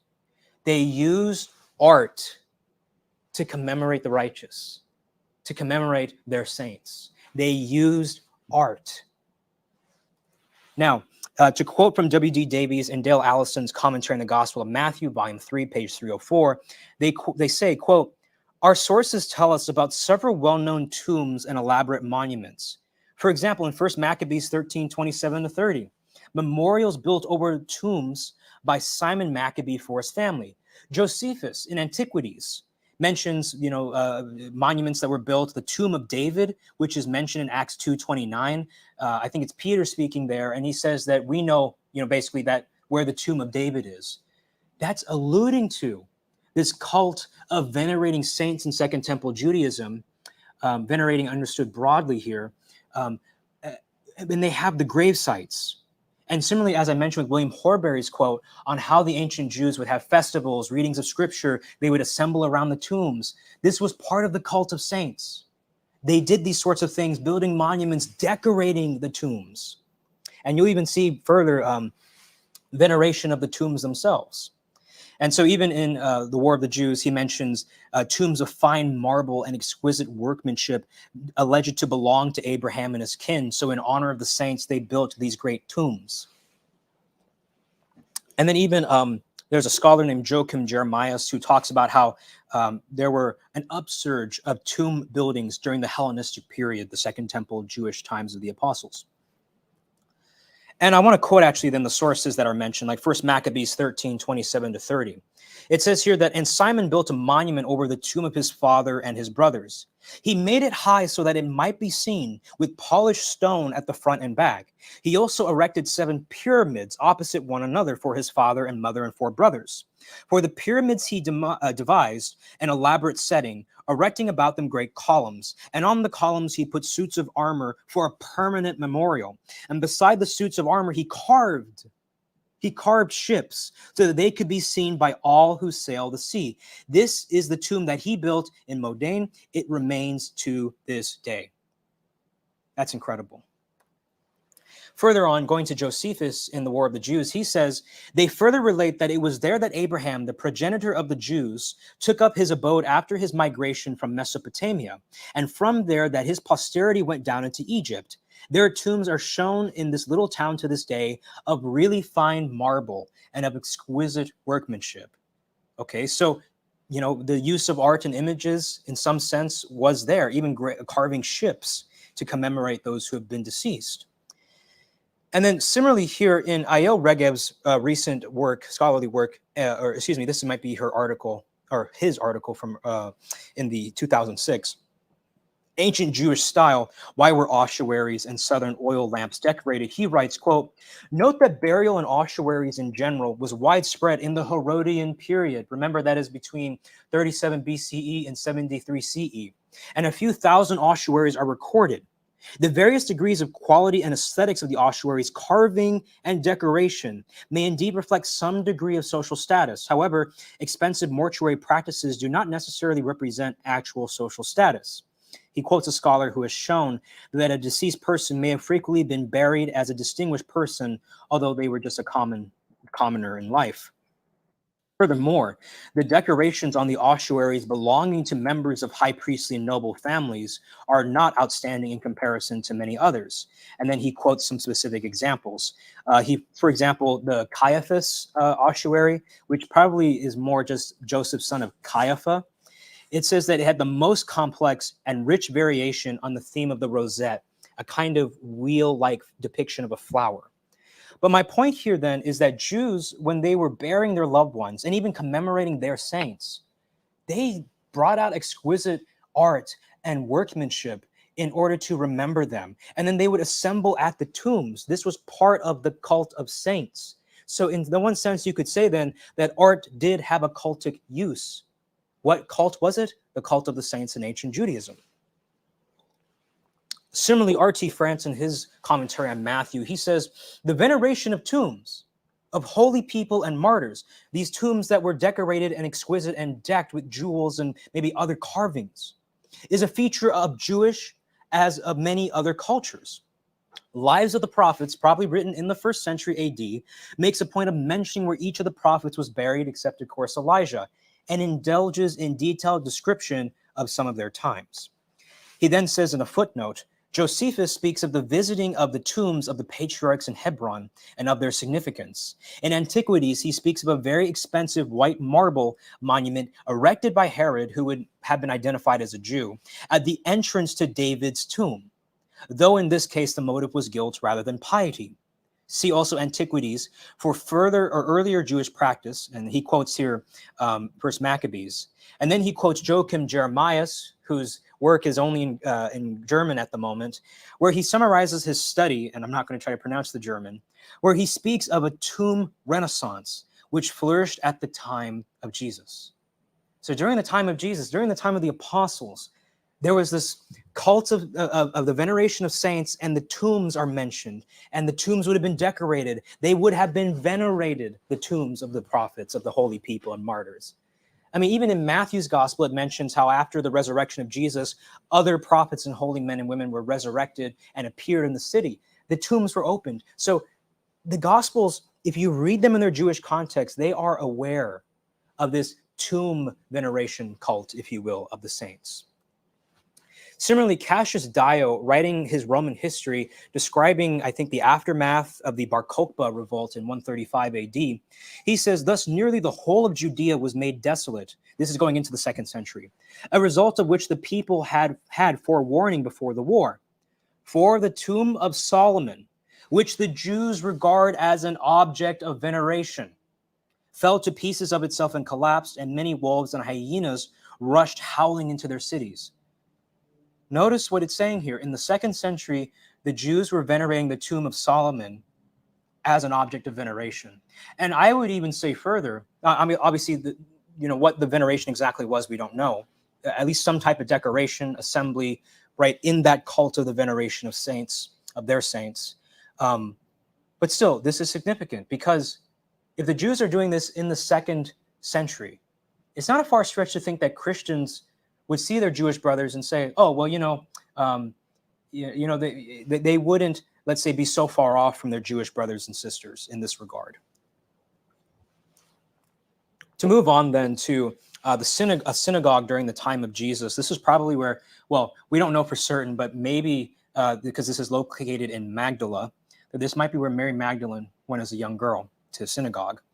We see that in that synagogue, there were images, carved images, of a rosette, of columns, flowers, of pottery there. You can see the top picture. And in a lot of these Jewish ossuaries and the necropolis that I mentioned earlier, and in synagogues and so on and so forth, you would see an image of a menorah. And that menorah, generally speaking, scholars believe, might have represented like a guiding light in the afterlife, something like that. But the point is that it was a symbol, right? And you see these symbols here in the synagogues themselves. So the Jews of the Second Temple period, you don't want to generalize too broadly here, so be careful with that. But at least even among someone like Mary Magdalene, right? Someone who is a saint, someone who is loved by the early church, the synagogue she grew up in had images. Interesting. Now I want to go into the Old Testament to then also build up then the foreground, or the background rather, for the idea of icon veneration. So remember in Joshua chapter 7, verse 6, Joshua, after this defeat, he tore his clothes and fell to the ground on his face before the ark of the Lord until the evening. There goes thunder. But he and the elders of Israel, and they put dust on their heads. Now, Gavin says in response to this example, but this is an act of mourning in response to a military defeat. It's not a continual religious practice of venerating the ark, just as, for example, this one-off event of, let's say, King David dancing in front of the ark doesn't mean that liturgical dancing is now a firm principle of liturgy. We can't use a one-off event, Gavin says, like this to support an ongoing practice when the one-off event is occasioned by a very specific set of circumstances, especially when the text itself never talks about the ark being the specific object of veneration, as opposed to it being the occasion for mourning before God, since the ark represents the presence of God. There are just no examples of the people venerating the ark. Well, I do have something to say in response. And I investigated this one-off claim. And I found that the practice of praying toward the ark did continue. It wasn't a one-off event, although it changed once the temple was built. Jerusalem and the temple become symbols of the divine presence to which people prayed. And I'd even add they bowed. In other words, the cult of God included praying to the temple and bowing to the temple and Jerusalem. Let me provide the evidence. So first, in 1 Kings chapter 8, verse 44, Solomon is addressing the Israelites, and he says, when your people go out to battle against their enemy, and this is similar then to the context of actually Joshua, right? Because this was in the context of a military struggle.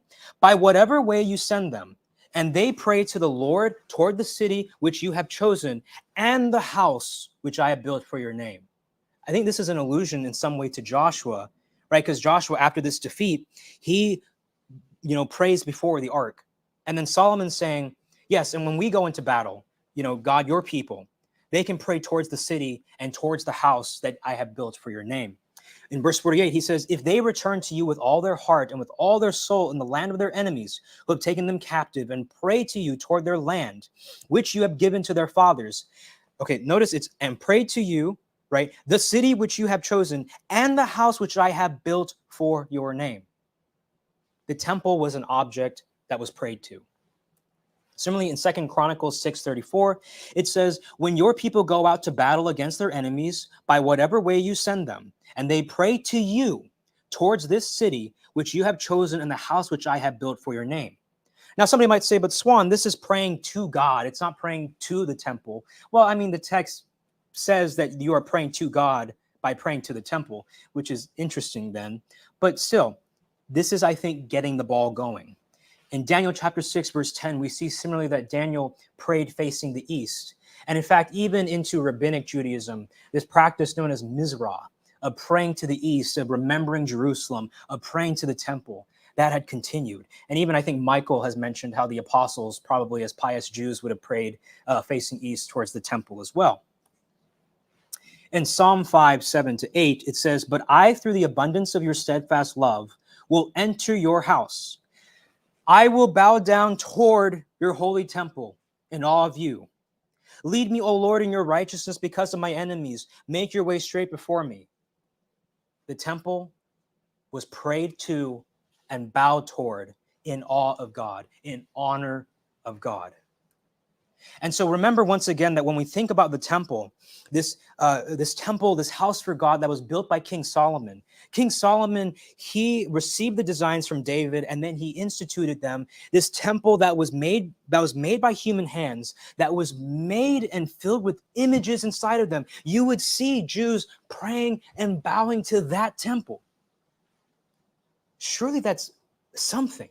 Surely that doesn't, that gets the ball going on maybe icon veneration isn't, as Gavin had said, having no foundation. And now, admittedly, this is not exactly like icon veneration, right? I mean, think about it. The presence of the saint is not in the icon, whereas God was in some sense in the temple and Jerusalem.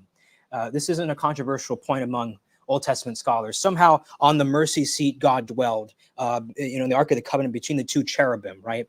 Now, maybe that's anthropomorphic, something like that, but still, God's divine presence was somehow more acutely, if we can put it that way, in the temple and in Jerusalem.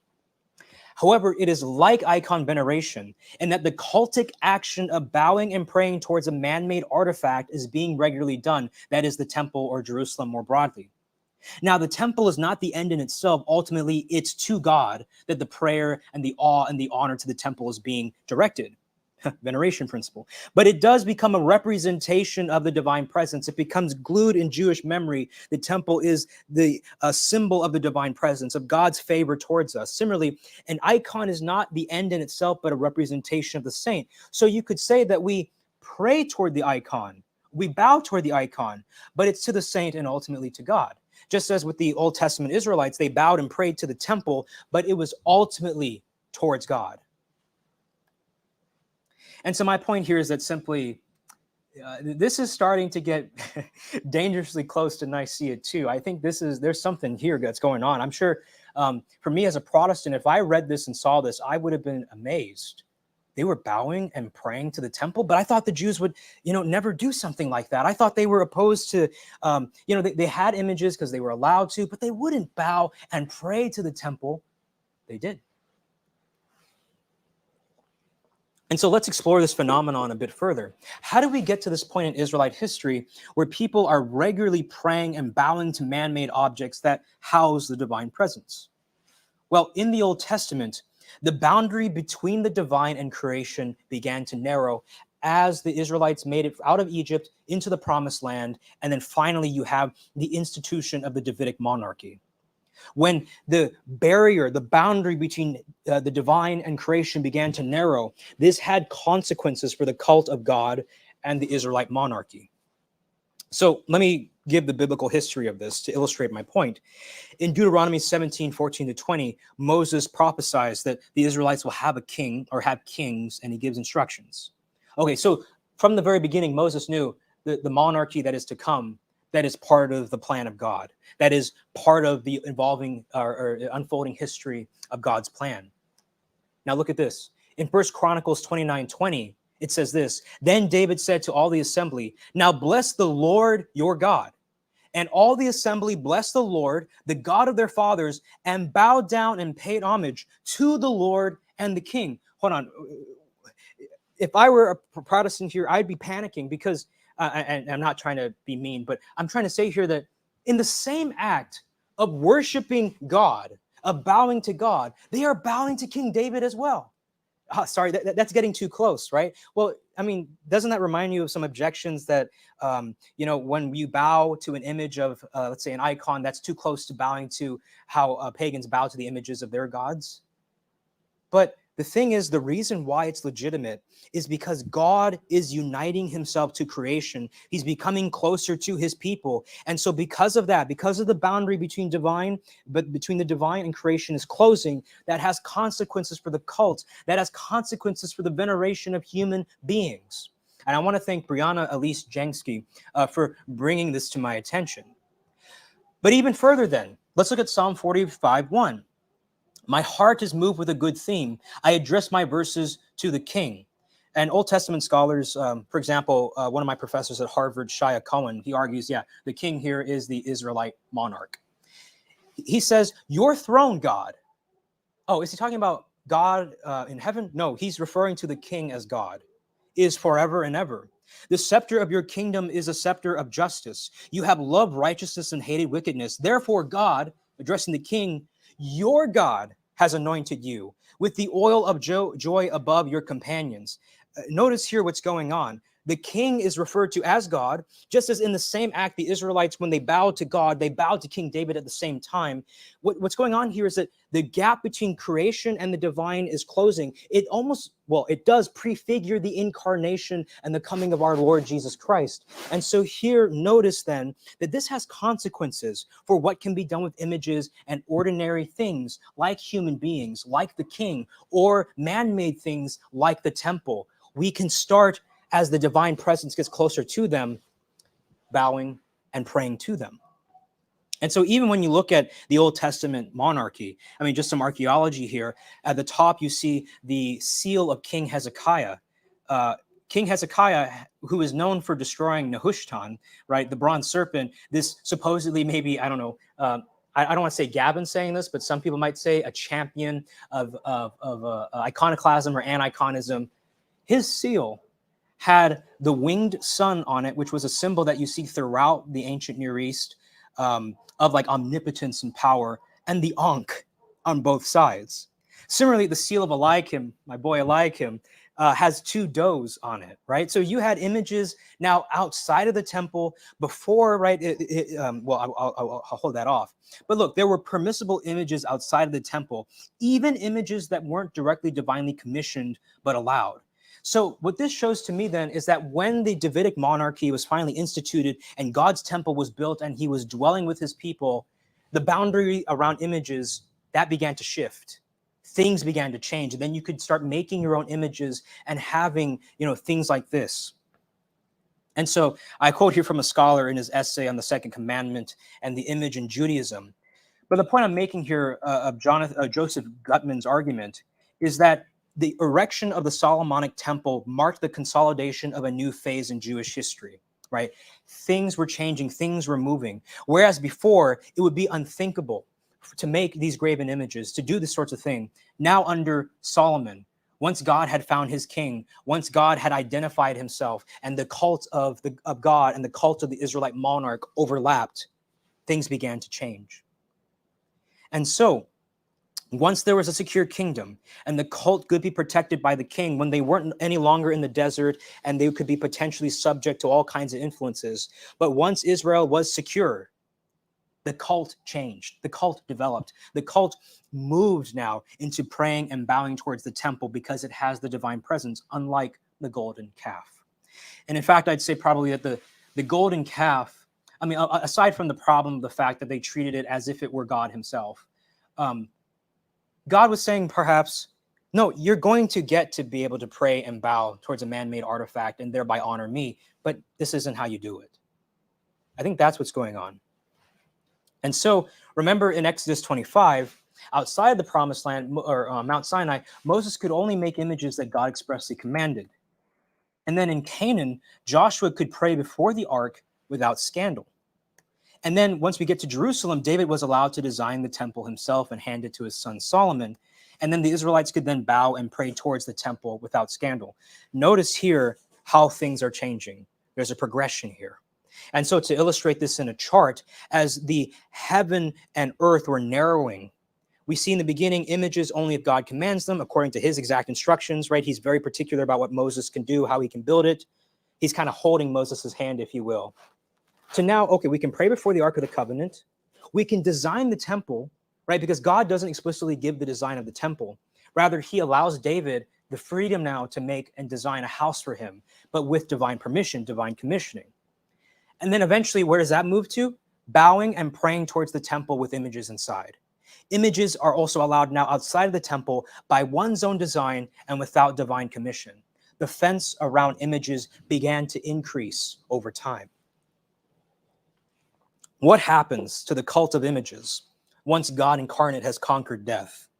Once the veil in the temple has been torn, the division between heaven and earth? What happens once God incarnate has rebuilt David's kingdom? What happens to images? This is a valid theological principle or question that gets us then into the question of the cult itself. And so, I mentioned here a little bit about Nehushtan and the bronze serpent. I just want to say very briefly that, in order to avoid a contradiction, you can't interpret the first commandment and the second commandment apart from each other. If you do, then there is a contradiction.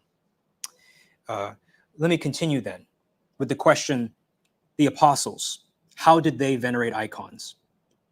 So the first thing to point out is historically, art was usually expensive, like good art. But you can make art with vulgar tools.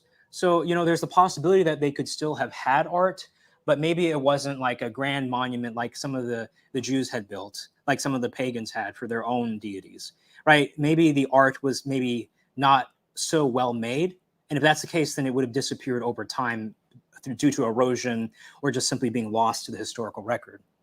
Similarly, to avoid the argument from silence that, for example, if Christians were venerating images, then we would expect someone to be exasperated and say something.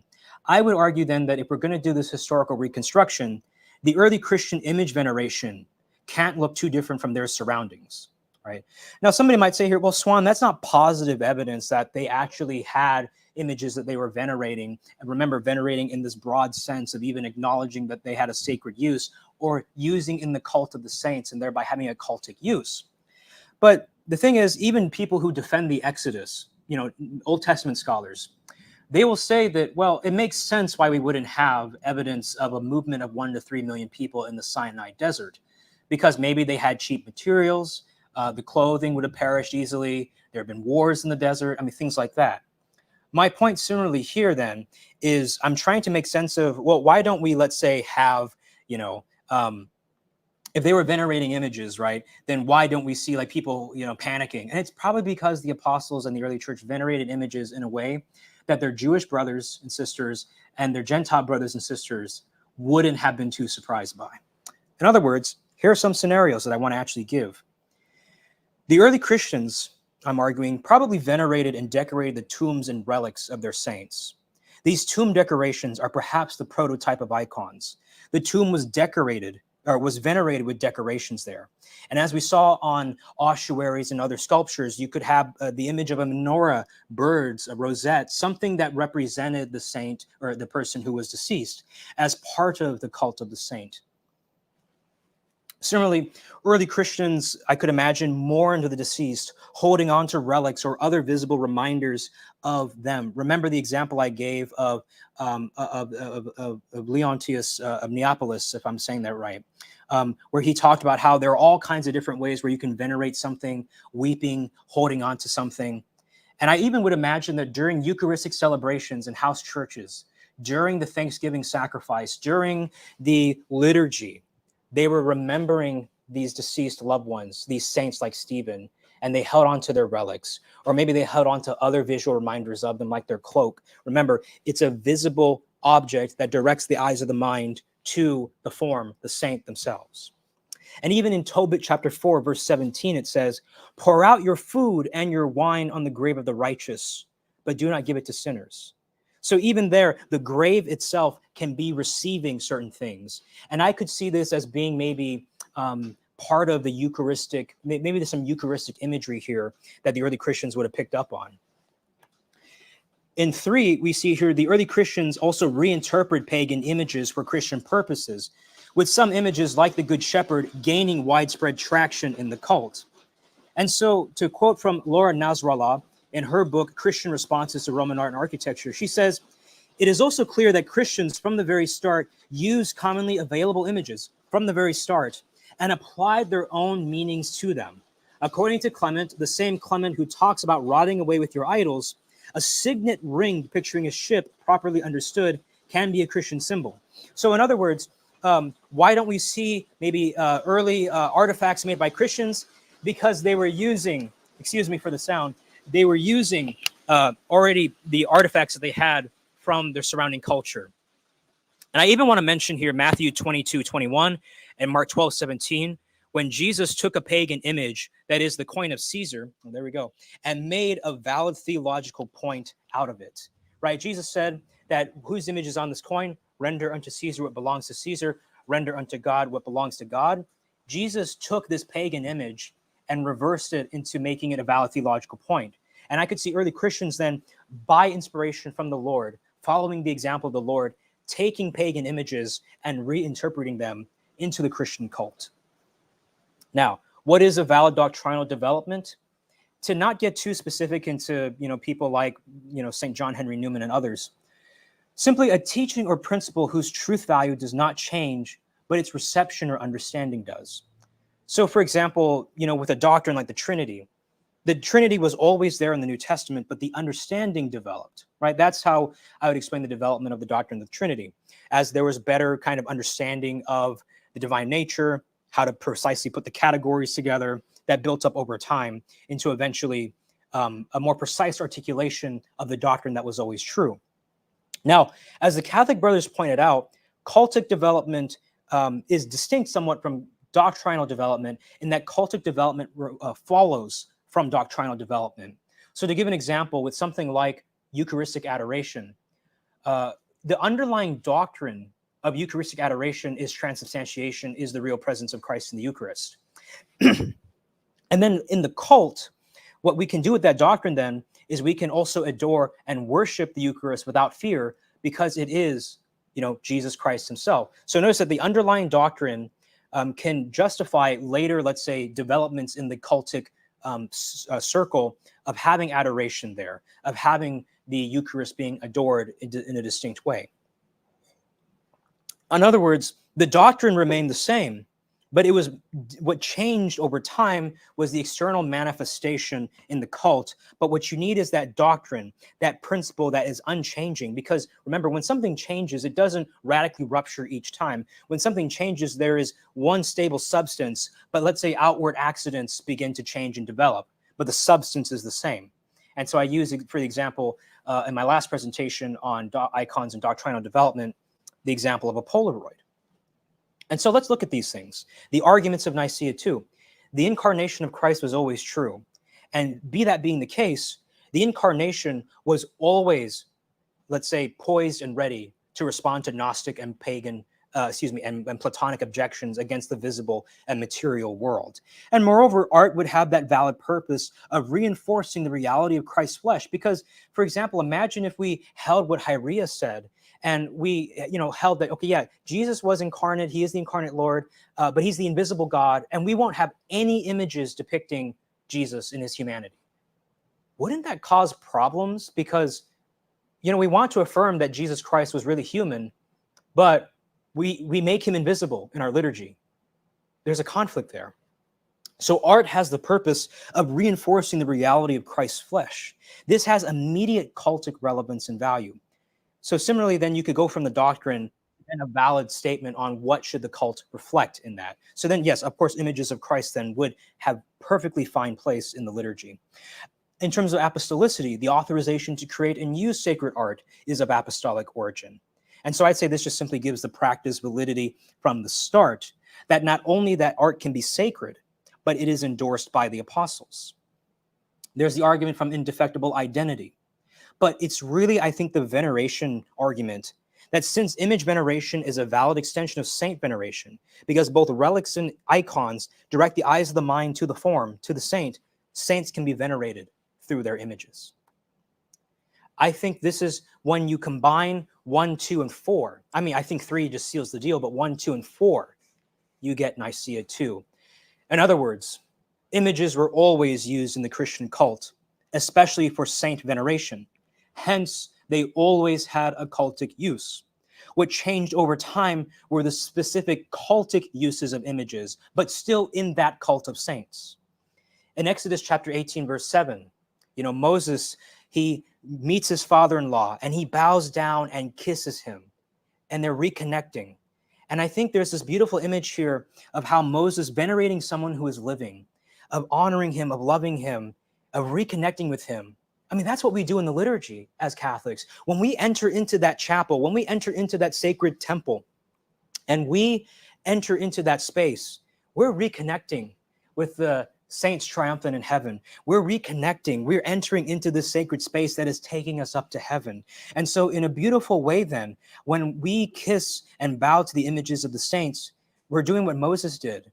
We're not honoring something dead, something no longer living. No, the saints are living. And so we can transfer our kisses and our bows of honor towards them.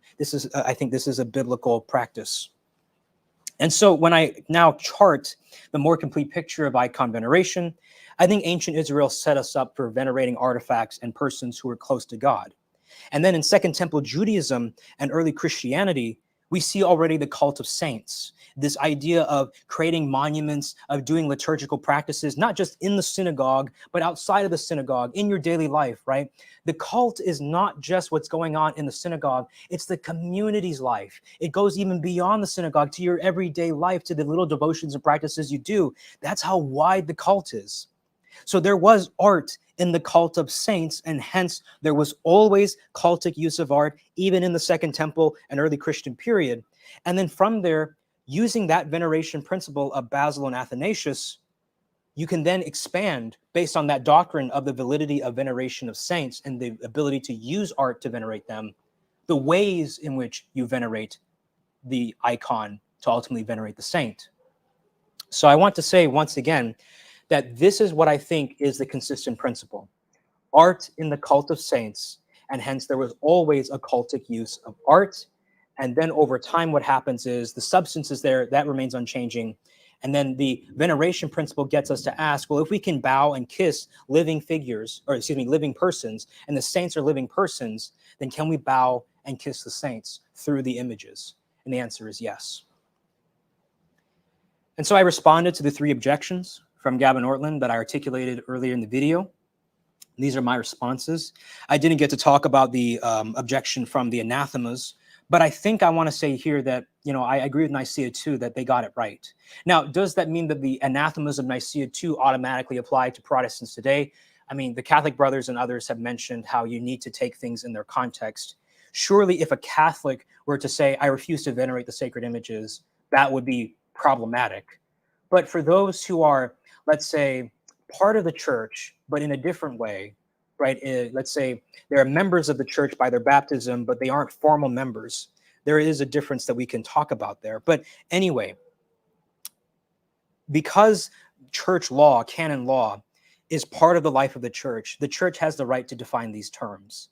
And so Gavin might say, for example, well, the anathemas in their original context, they would have viewed Protestants as, no. The church has the right to define these terms. And so there's a lot that I can say there, but because I'm not focusing on that in my presentation, please just focus on objections 1 and 2, and maybe later I can give a precise articulation of a response to objection 3. Here's my thesis once again, that there is a plausible case to be made of development from the apostles to Nicaea II on the matter of image and icon veneration. And I defended that Nicaea II not only implies but allows for development, and I gave the plausible development narrative from the apostles and even Old Testament Israel to the council. And so I want to close with this. When I was in high school, I mentioned the story on Catholic Answers. I had lost my best friend in a car accident.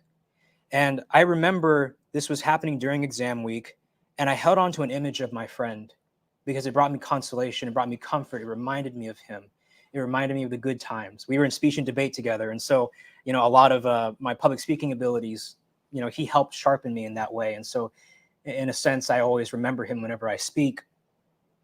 And during exam week, as I had this image out of my friend, to help me through my exams, basically, I didn't know that I was basically a proto-Catholic at this point in high school, if I can say that.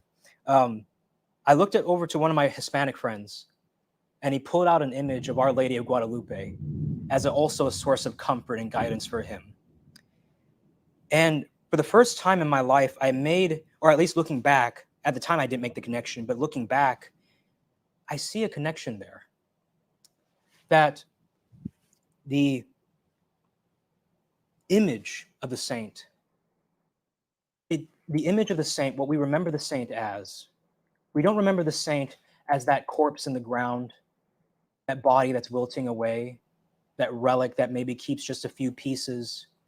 No, what the cult of the saints does, what the cult of images does by depicting the saints in glory, is it takes something tragic, it takes something painful, it takes something that separates us, death, and it converts it and baptizes it into something beautiful. The saints, though departed from their body, though dead in that way, they are more alive than we are because they are in the divine presence. Think about the cross of Christ. The cross of Jesus Christ took a horrendous practice, a horrendous reality of the death of the innocent Son of God. And Christ, by his resurrection and his life, Christ, by his triumph over the devil and over death, turned that cross into a symbol of triumph, of everlasting life. And so when we as Catholics and as Orthodox venerate the saints and venerate their images, we say that the gospel has triumphed, that death is not the end, that the corpse and the grave is not the final word. It is not the final image of the saint and of our loved ones. But that icon, that beautiful icon, that is but a reflection of the glory of the saint in heaven. And so we praise God for taking that cross and turning it into a symbol from death into a symbol of life. We take that saint who has died and using that icon like that cross and turn it into a symbol of life and of triumph. We venerate the saints because Christ has secured the triumph of the saints. We venerate the saints because by honoring them, we honor the one who is the original source of their sweetness, of their life, and of their goodness. And so, brothers and sisters, let us not be afraid of objections and questions. Let's encounter them. Let's love our Protestant brothers and sisters. But let us remember that the veneration of saints and icons, that is but an expression of the scriptures. That is but an expression of the gospel. Our Lord has vindicated the visible world. And art is one way in which we can see the incarnation has taken death and instead overturning it has made it into a symbol of life and triumph. So, brothers and sisters, let us pray to our saints. Let us pray to the Blessed Mother so that ultimately knowing that in doing that we honor Christ because Christ has introduced us to a family. Christ has brought us to a family that is on the earth and in heaven. And that is my presentation. Thank you.